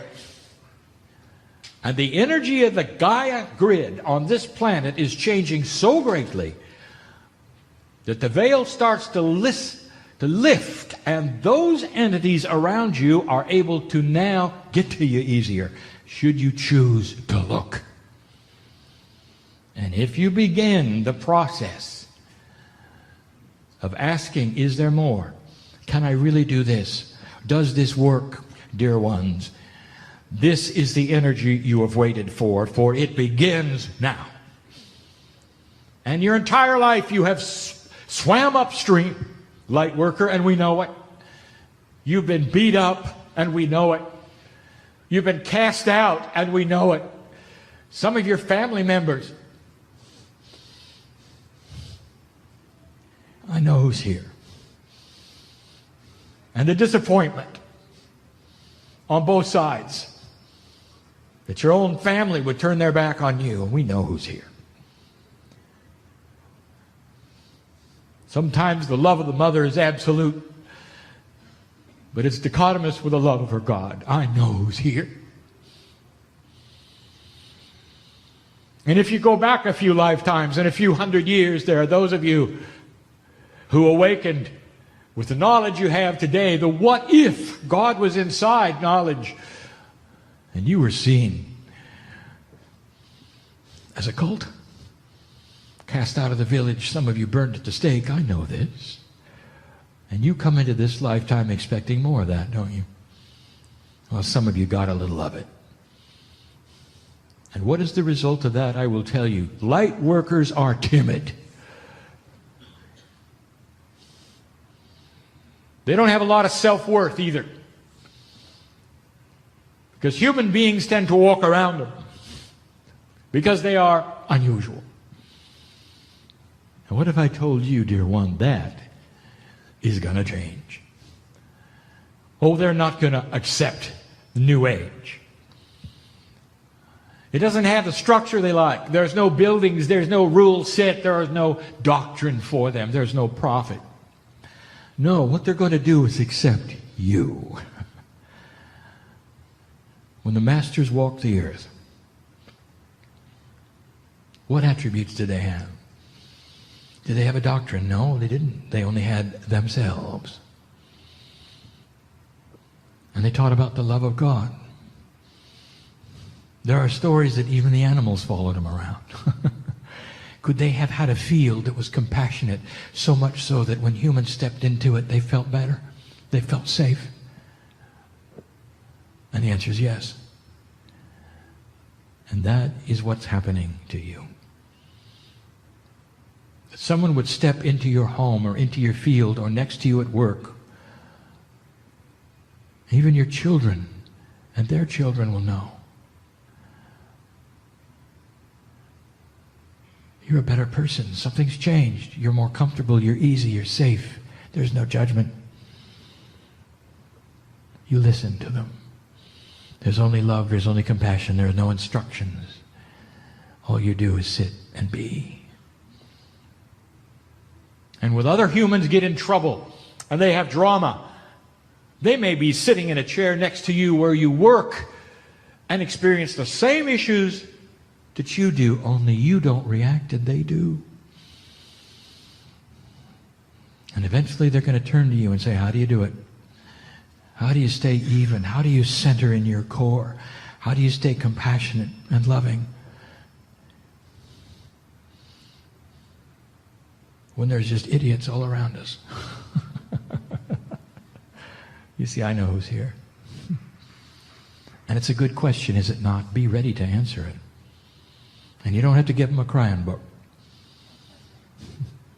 Tell them about you. Here's what I've discovered. I think that God is inside us. And I have claimed that. And it's made a big difference. And now I'm going to live longer. I'm relaxing. I don't have anxiety. My blood pressure is down. Because I know I'm loved. And all these things around me don't touch me anymore. Are you beginning to feel what's in this room, dear ones? Could this be real? Have you come in doubt? What if this was real? Channeling has always been on the planet. There are no words of God on the planet. Scriptures were not written by God. They were written by humans. Think about it. Some of them sitting in a chair, like this one, with a pen in their hand instead of a microphone. And the words that they would scribe on parchment became the Holy Scriptures. That's channeling. Anointed as they were with the spirit of a mini portal to the higher self, giving informations of love from source that was seen by human beings as divine, as beautiful, as real, and published accordingly. This is not new. There's even a chair in the Vatican, a relic, where something happens called ex cathedra. And the Pope sits there and everything he says is infallible. Even the Pope knows there must be a connection to source. For there is new information. Even the Pope knows. Religions who say you cannot talk to God, even they know that at least one of them must. Known by humanity, it is in so many different forms. Channeling. Not only appropriate, divine, blessed. And you're going to see more of it. And it's not going to be like this. One to many. You're going to start seeing it one to one.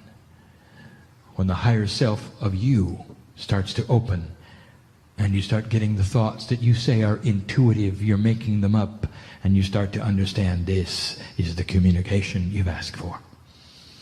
Don't throw away that which is intuitive. Put it instead in a sacred place and look at it. Don't put a clock on it. Don't give instructions and then manifest immediately. Get instructions and put them and wait for the synchronicity that manifests them by itself. All of these things we have taught in the past. Meanwhile, the doubter sits. Could it be real? So I have an invitation for those who are here perhaps for the first time and are wondering if it's the man or if it's Kryon. You're not going to know as long as the shield is there. If the shield of doubt is there, if the layers of cynicism are there, you'll always be in 3D and it will always be a fake. And so I'm going to ask you to remove the shield for the day. And before you get up from the chair tonight, you can put it all back. But only for a few hours, perhaps you would be open to things that you not normally are open to. For there's no dark energy here which will be transmitted to you. The love of God does not work in that fashion. You're open to sense energies for the first time, and you ask the question, dear God, show me. For if this is real, I need to know it. And then with your free choice, you may move on your way. Perhaps we have planted a seed that will grow, a seed that is hope, beyond what you thought might be possible with a human being.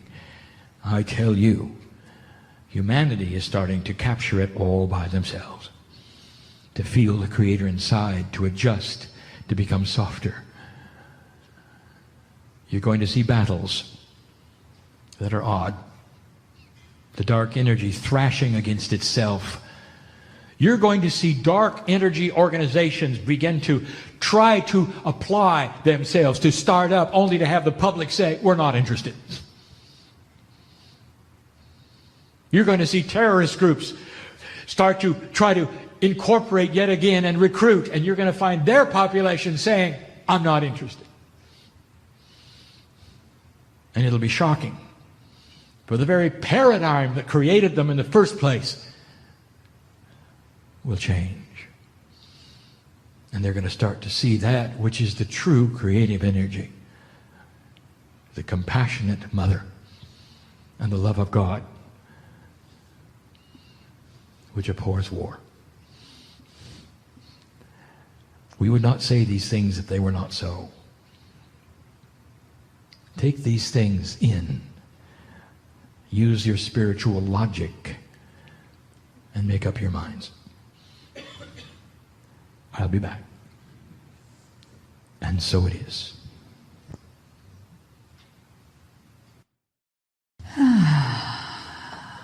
Quite a day, huh? The energy in the room is so very different than 12 o'clock. So, come on home to your body now. Take a few deep breaths with me. Inhale.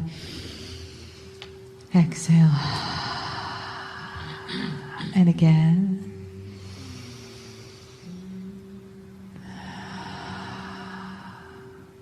And this time, inhale, I, and exhale, am. And you could just do that silently a few times. Inhale, I am. And just let your body gather itself into your skin. Let your eyes soften. Your shoulders, your physical connect to your spiritual.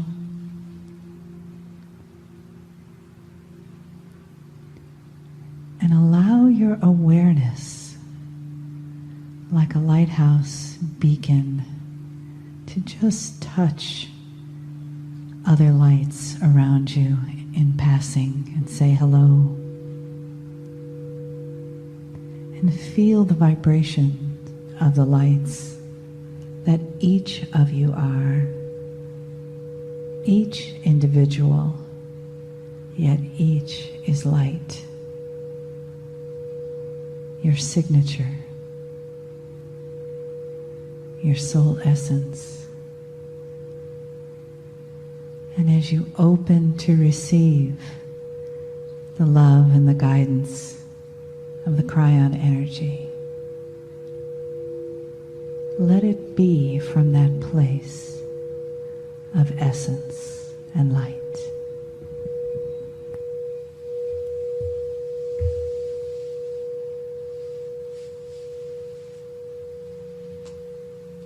Greetings, dear ones. I am Kryon of Magnetic Service. It is a safe place. A place where there are no energies that would be inappropriate that would come before you. Every single human in the room is known. And there is an attitude of spirit that presents itself to the individual. An attitude of thanks. An attitude of love. My partner sits on a stage so that in 3 dimensions you may see him. Spirit is not on a stage. Spirit is with you. And so the words that I have this day are being spoken within you, simultaneous with those pieces and the parts of you which are quantum. And it's personal, all of it. The information this evening will be that which is informative, and tomorrow, energetic. And so this is about the way things work. This is about energies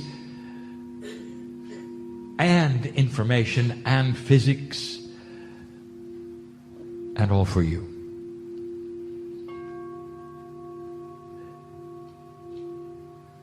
But before we begin,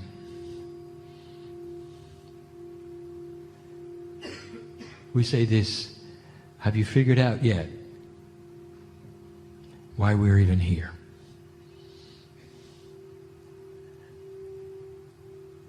Over 20 years ago, my partner sat in a chair and asked this question: what for? Why me? Why now? And we put before him the same thing I will put before you.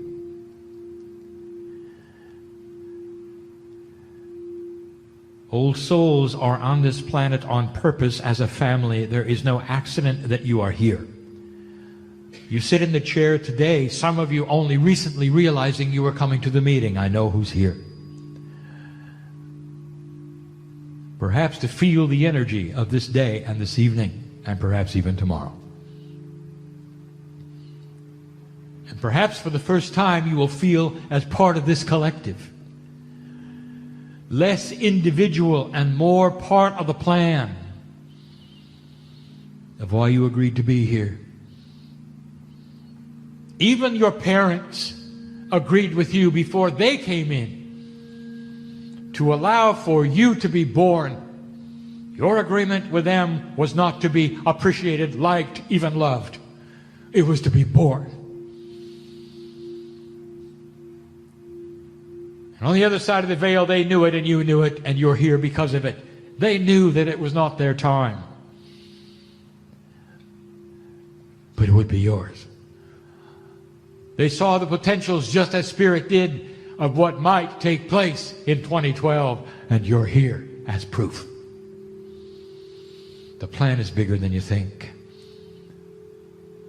I would like to talk about grids. I'm going to give you a channel, not an endurance channel, one that is about the 3 grids.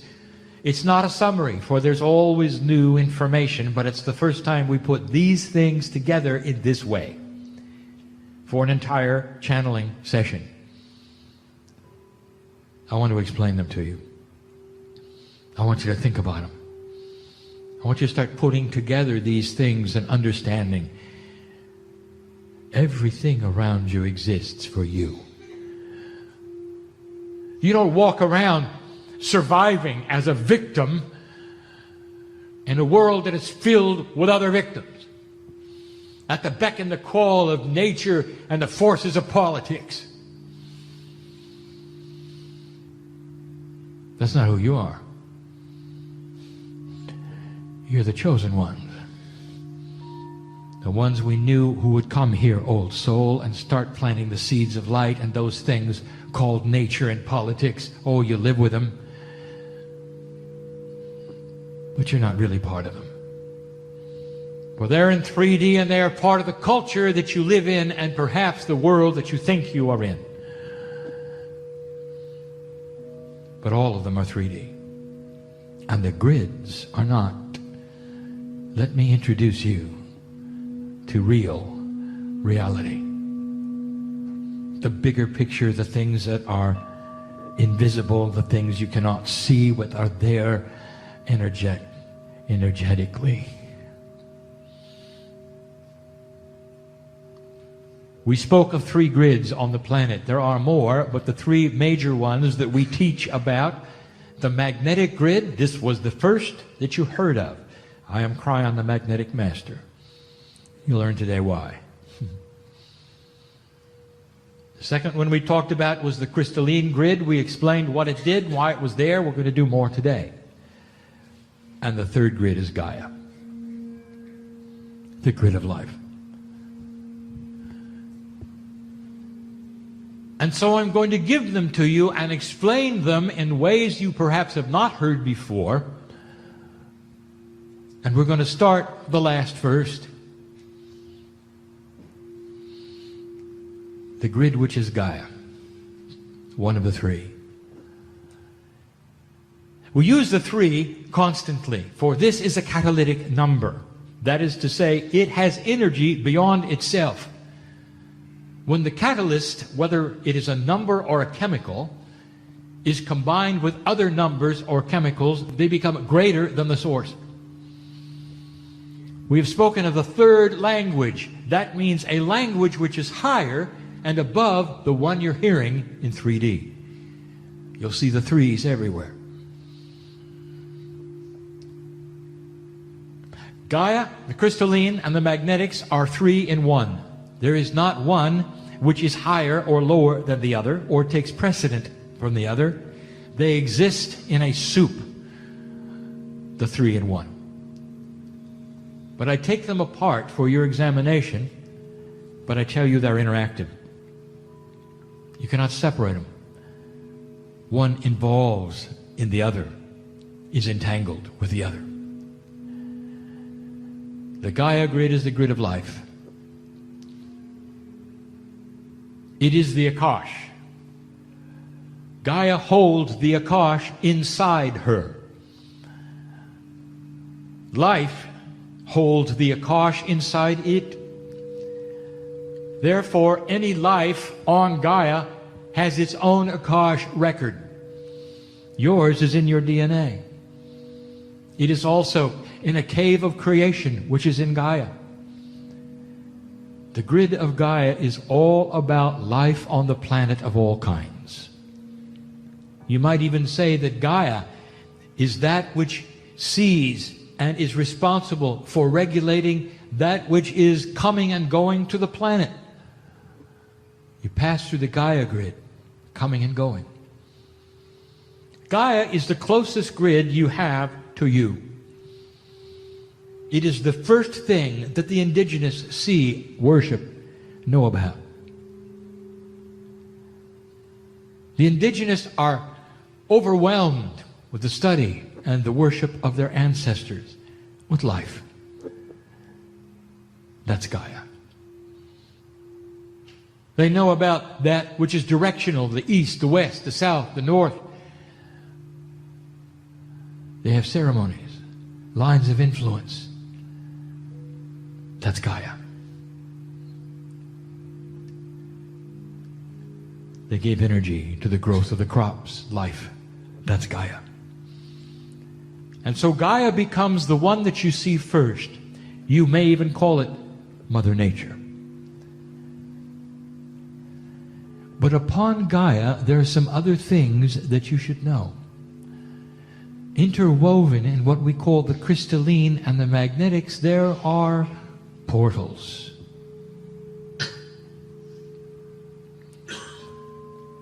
Energies which sit upon, seemingly, Gaia, for they're on the land.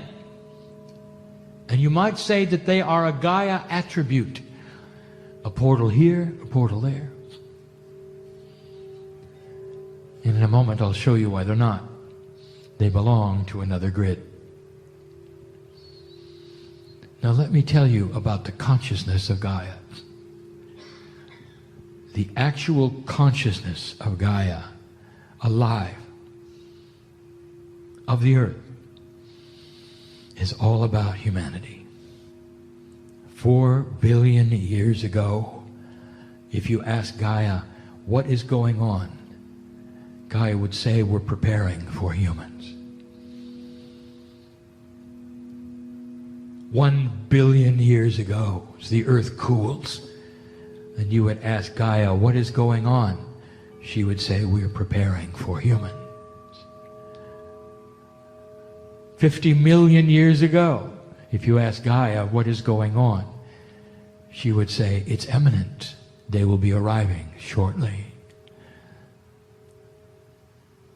A few thousand years ago, she would say, and now they're here.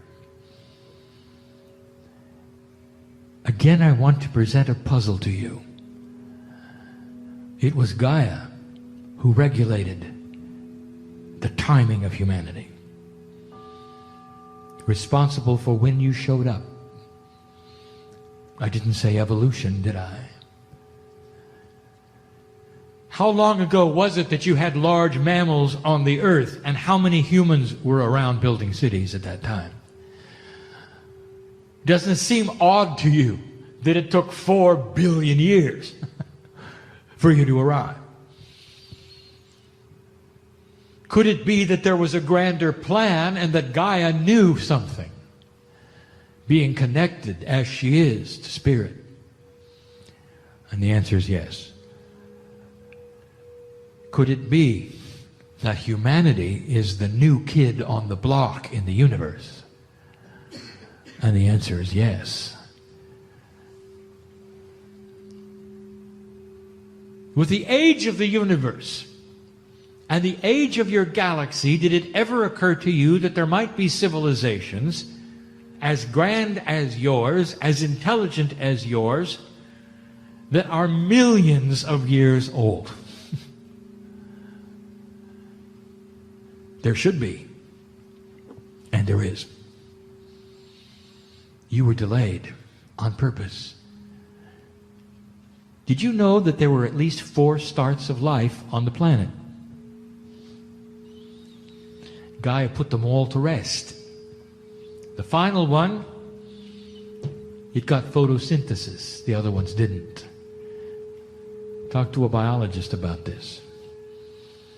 All of these things should add up to the solving of a puzzle that would say, why now? Why did it take so long when the earth could have supported humanity millions of years ago?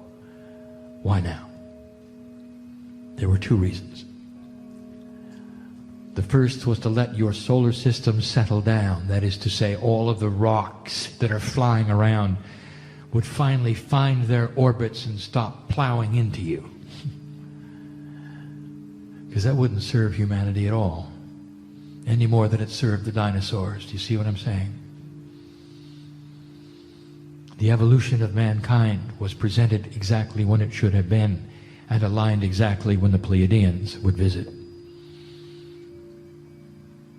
Ready you were, not too advanced, not too shallow, just right. And that was the second reason. For the planet has been seeded, and this day you look and you know why. The planet is in shifts. It's going to change, dear ones. 2 generations from now, you're going to look back and something will occur to you. There hasn't been a world war. In fact, there hasn't been a big war of any kind. And you'll wonder what happened, and you'll be glad for it, but you won't have figured it out. Consciousness shift is at hand. We told you 20 years ago it would be. It's here. You're just beginning to see it. This earth is starting to repair itself. Slow it will be. Generations must come and go. Those who hate must leave. And they will. Through natural causes. Eventually replaced by those who will not hate. And sometimes that's the only solution. For there will be humans in groups who are very stubborn about this and will claim the old energy right to the end. Gaia. This is what Gaia has done for you. Orchestrated the timing of humanity. Put life on the planet for you to eat. Going through the cycle right now so that it will be refreshed so you can continue that. This is the one you see every day. Can you see it as alive? In your sleep, could you say, thank you, Gaia, for being with me, for loving me? And you'd be accurate and true. There is a consciousness of this planet. The ancestors knew it. You cannot ignore it. And it exists for you. The crystalline grid is the most difficult to explain. It is a metaphoric grid. You cannot see it. Now, you cannot see the Gaia grid either, but you can see Gaia. You could honor the plants, the trees, the animals, the oceans, the seas that are inland. You can marvel at the beauty. The crystalline sits there invisible doing its job, and it's profound. You can feel it, but you can't see it. We have said crystalline grid. This is a metaphor. What is it that you know about substances crystalline?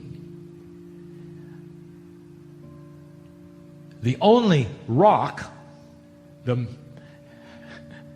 part of the earth, which is Gaia, on the planet that can hold a vibration is crystal. So we have called this the crystalline grid so that you would have an inkling of what it does.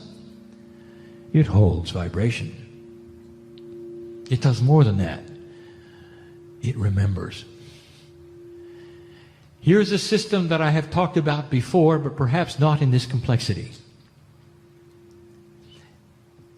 Everything you do, old soul, is recorded on the crystalline grid. It remembers your life. Every footstep is recorded. And it's a non-linear process. We spoke of this just recently in another continent.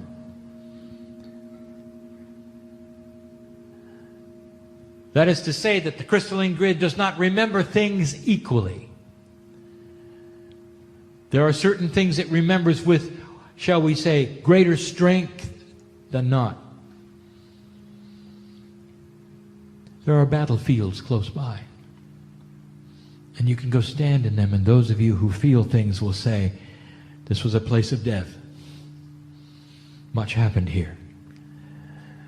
Let me ask you, who are you talking to? It's the crystalline.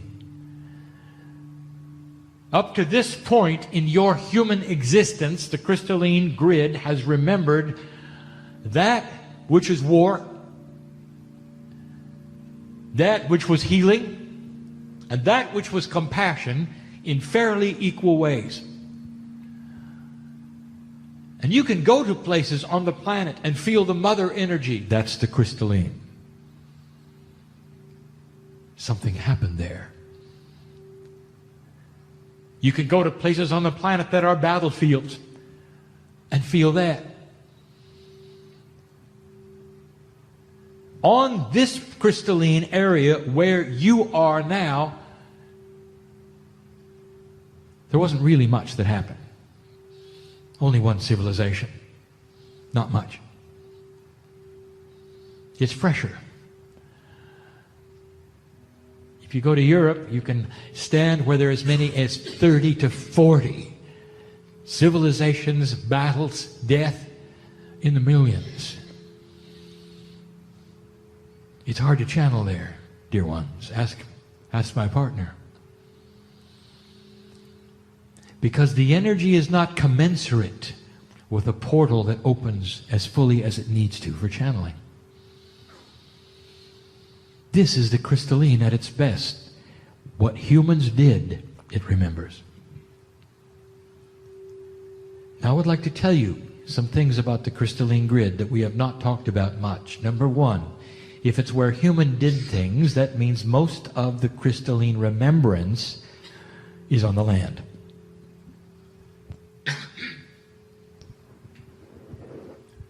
Some things took place that were later covered by water, and these are felt still while on the water. But over 80% of all crystalline remembrances are on land. So you're not discovering a lot of portals on the water. Now you may have things you wonder about, such as the Bermuda Triangle, which is water. It has nothing to do with the crystalline grid. We haven't gotten there yet. That's magnetics.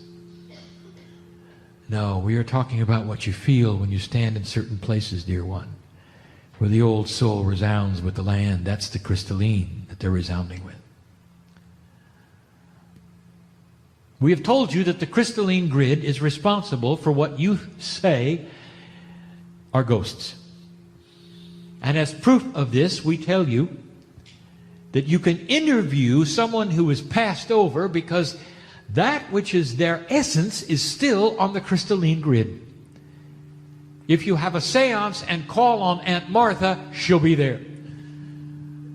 But only the Aunt Martha's tape plays. That is to say, that which was Aunt Martha on the earth stays, not where she is now.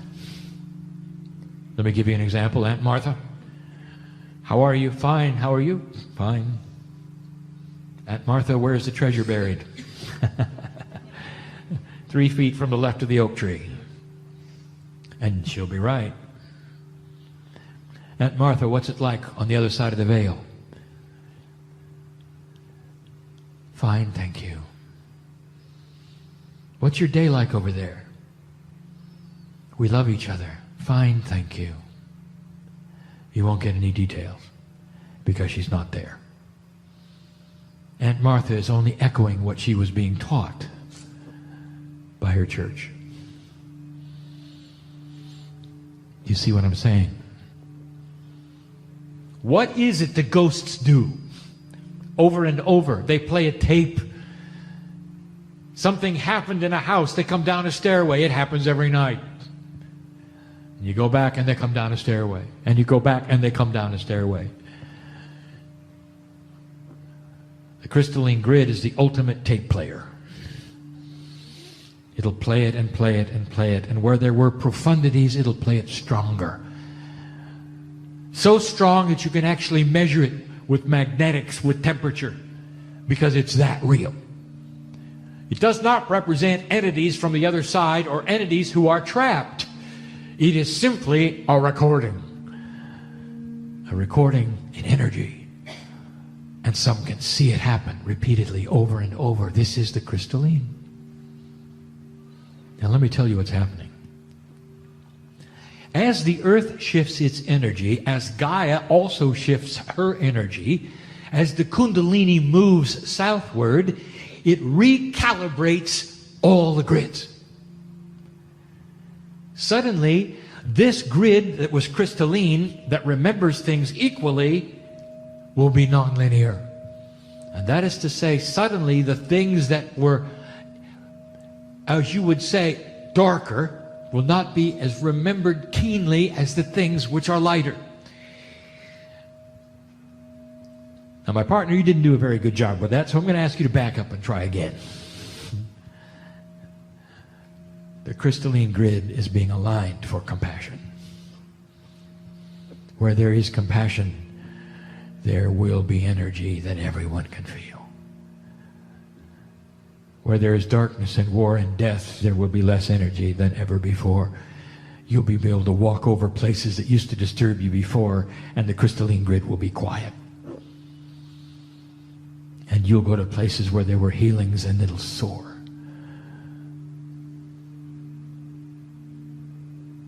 Where there's appreciation for God and love, there will be portals. Even the smallest healing will be noticed grandly. The realignment of the grid is the alignment to the mother energy. You call it Mother Earth. It's about time it responded accordingly. So the remembrance factor of the physics of the crystalline is changing. And what that's going to do is that there's going to be less hatred remembrance to fuel the fires of those who sit in histories of hatred. It's not going to affect them as much. And the next generation in certain places on this earth are simply not going to feel it. And they're not going to cooperate anymore with hate and war. And the religious belief systems of this planet are going to soften.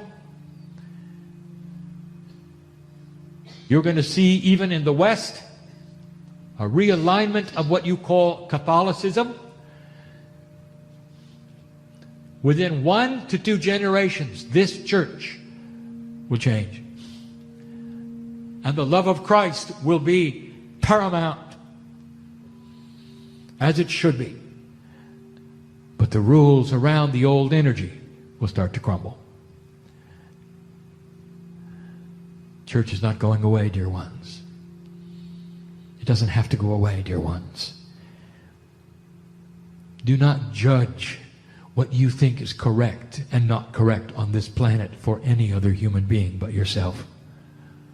For some need the organization where they go and report in a linear fashion and feel the love of God, where they sing the songs and have the healings that you can have here.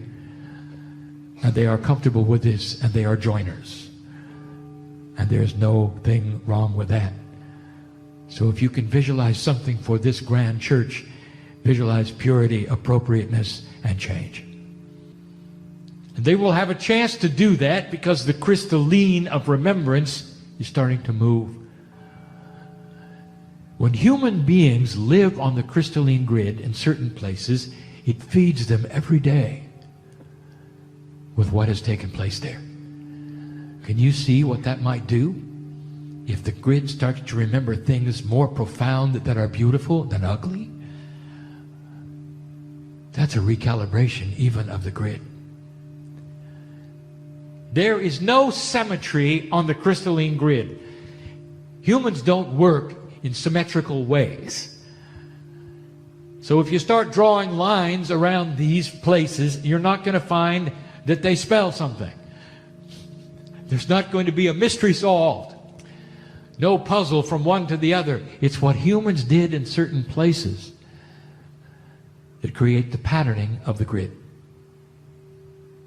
And now we get to the magnetic. The magnetic grid, if you could say, what is it about? It is communications. Not all planets have a magnetic field. It requires planets that have not cooled yet completely to have a magnetic field. Not all magnetic fields have poles which are north and south. So it's not the same everywhere. Yours is carefully designed. We've told you some anomalies about the magnetic field that you should know. We have cited things about magnetics that you should know. First and foremost is that it is necessary for life. If you change the magnetics of the planet too much, life will change. If you decide to go to another planet on a very long voyage, you must take the magnetic field with you. You must simulate as much as possible what you have here and surround yourself with it so your biology thinks it's the same. There will be tests of this, and you'll see. But that's not what it's for.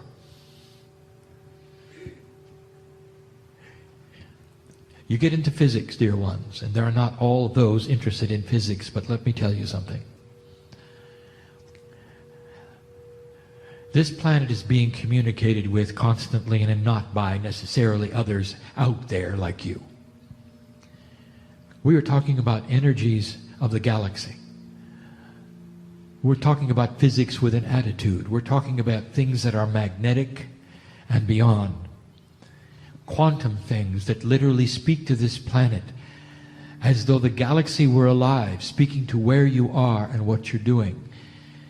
If you've noticed carefully, and perhaps you haven't even looked, but the scientists know there's something dealing with magnetics that's new and is happening in your solar system that was never there before. Even the solar system is beginning to become recalibrated. We told you that. The sun is involved greatly. It has something called the heliosphere, the magnetic field of the sun, energy which is blasted out constantly, has another name, the solar wind, which quantumly measures the planet's fulcrum energy. That is to say, the planets around the sun push and pull the sun's core through what you would say is gravity. The sun, being the mother of the solar system, is very in tune where all the planets are, for they constantly pull upon the sun. This is a quantum patterning of the sun that is then transmitted to the earth through the solar wind, intercepted by the magnetic field, and transferred to you. And you have a name for it. Astrology. It starts to explain birth signs. It also starts to explain that no matter how you work the astrology, even backwards, even the Vedic, it's the same thing. And it's going to give you the same answers, for it's the same patterns, just a little upside down. The magnetic grid is a communicator. Oh, but there's more. So the solar system talks to you. You are literally patterned by it through the sun in your DNA. There are times on the planet that affect human consciousness. Full moons, void moons, retrogrades. Measurable they are in society by how much crime there is. How do you explain that? It's about consciousness. It comes and goes like the tide. Basically, through what the solar system does, all through the magnetic grid. The magnetic grid of the planet is like an antenna that is universal. But there's more. You need magnetics for entanglement. Now, if you were not part of the lecture earlier today, you may not know what that is. It's a quantum connection that is beyond the 3 dimensions. And you need magnetics to create it. And so the magnetic fields becomes part of an entanglement engine from a very far away place. I'll give you 2 new things in physics. One, I have spoken of before, so it doesn't get included in the 2 new ones. I'll start with this one. There's 2 missing laws of physics you will discover. There are 4 now, there should be 6. The 2 laws of physics which are missing is a strong and weak multidimensional state or force. They work much like that in current physics, only quantumly. And it starts to explain things that you have not been able to understand or figure out in 3D. 2 new things. Number 1.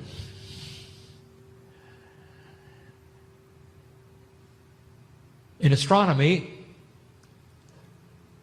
those who look at the galaxies, including this one, don't understand why the stars move around the middle the way they do. Like they're pasted on a plate.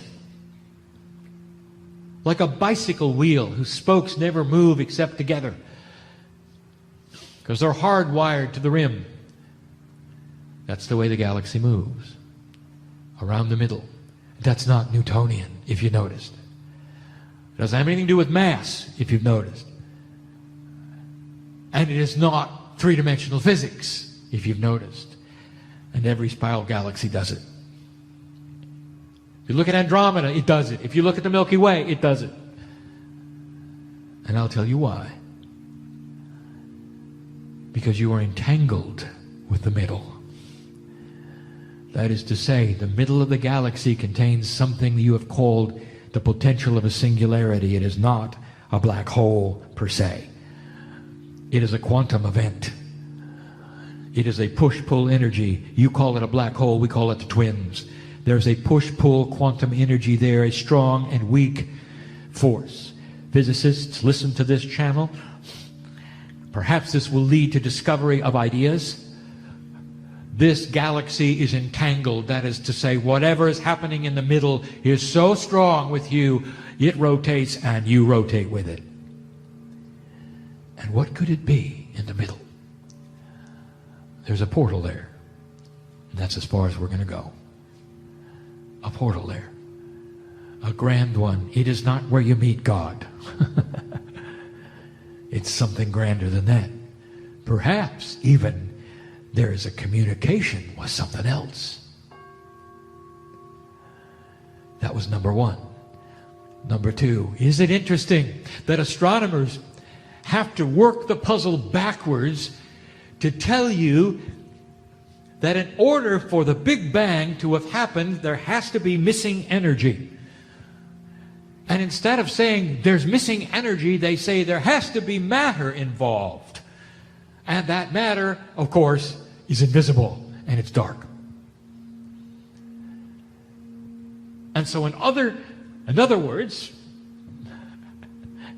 for things to happen the way they've happened, if you work the puzzle backwards, you will discover the only simulation that makes any sense is when you add in a whole bunch of things you don't understand. And you call it dark matter. Well, it isn't matter at all, dear ones, it's quantum energy. Quantum energy is not definable with 3-dimensional attributes. And so we will just say it's quantum energy that pushes and pulls on the 3-dimensional part. There's no such thing as dark matter. This is the missing puzzle. Physicists and astronomers, when you start understanding the push and the pull that created the universe, that is part of this galaxy, you will see the strong and the weak, multidimensional force that explains it all. It'll fall into the puzzle and the formulas will work. And then you will see the truth of it. Almost everything you're looking at is quantum. Not the small, but the very large. And then I beg you, biologists, to start looking inside. For as it is in the small and the large, it is in the human being, and you will start to see the miracle of quantum DNA. These are the three grids. The magnetic grid of your planet communicates with you constantly. And now, just before I go, I'll talk about your parents. No, not the ones you think.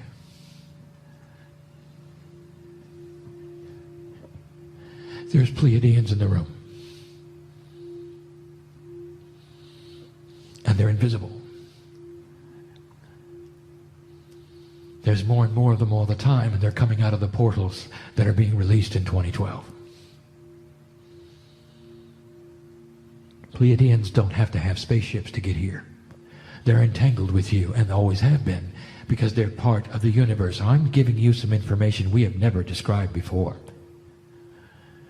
If you're in an entangled state, dear one, and you understand multidimensional, and you understand multidimensional physics, you're going to start understanding that teleportation is not something that is science fiction. Anything in an entangled state is part of itself. It can be in two places at the same time. There's Pleiadians in the room. You think they're here. How do you define here? Is God here? And if God is here, does that mean he's missing somewhere else? No. Is God in your house right now? Watching over your loved ones, if they're there? The answer is yes. Is God here in this room with you right now? And the answer is yes. How can God be in two places at the same time? There's Pleiadians here. Thousands of years ago, they knew how to do this. It's not simply high science. It's part of spiritual awareness. The more spiritual aware this earth becomes, the higher scientifics it'll be given, and the more that it'll understand about peace. Those are your parents. The Pleiadians watch over this place. There's a mountain in California, they're pouring out of it. You call it Shasta. There's a time capsule there, which is not really a time capsule at all. It's simply a portal for the Pleiadians. You stand on that mountain, you can hear him, you can see him. Lights flash. They come and they go. I want to tell you something. All in appropriateness and love, they are seeing what you're doing. They realize you made it. There's going to be a lot of activity on this planet. They're part of the magnetic grid. Communications, that's how they do it.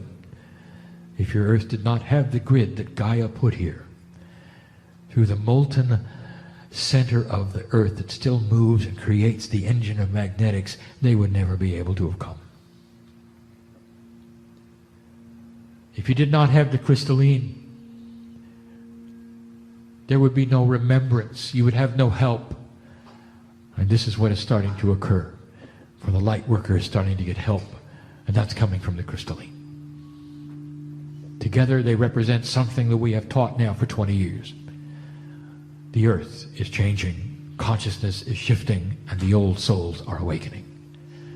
Blessed is the human being who starts to put this together and understand that they are here not by accident, but for a reason. lighthouses each, go from this place differently than you came, holding energies that you didn't have before you came, and live longer because of it. I am Kryon, in love with humanity. In love with humanity. And so it is.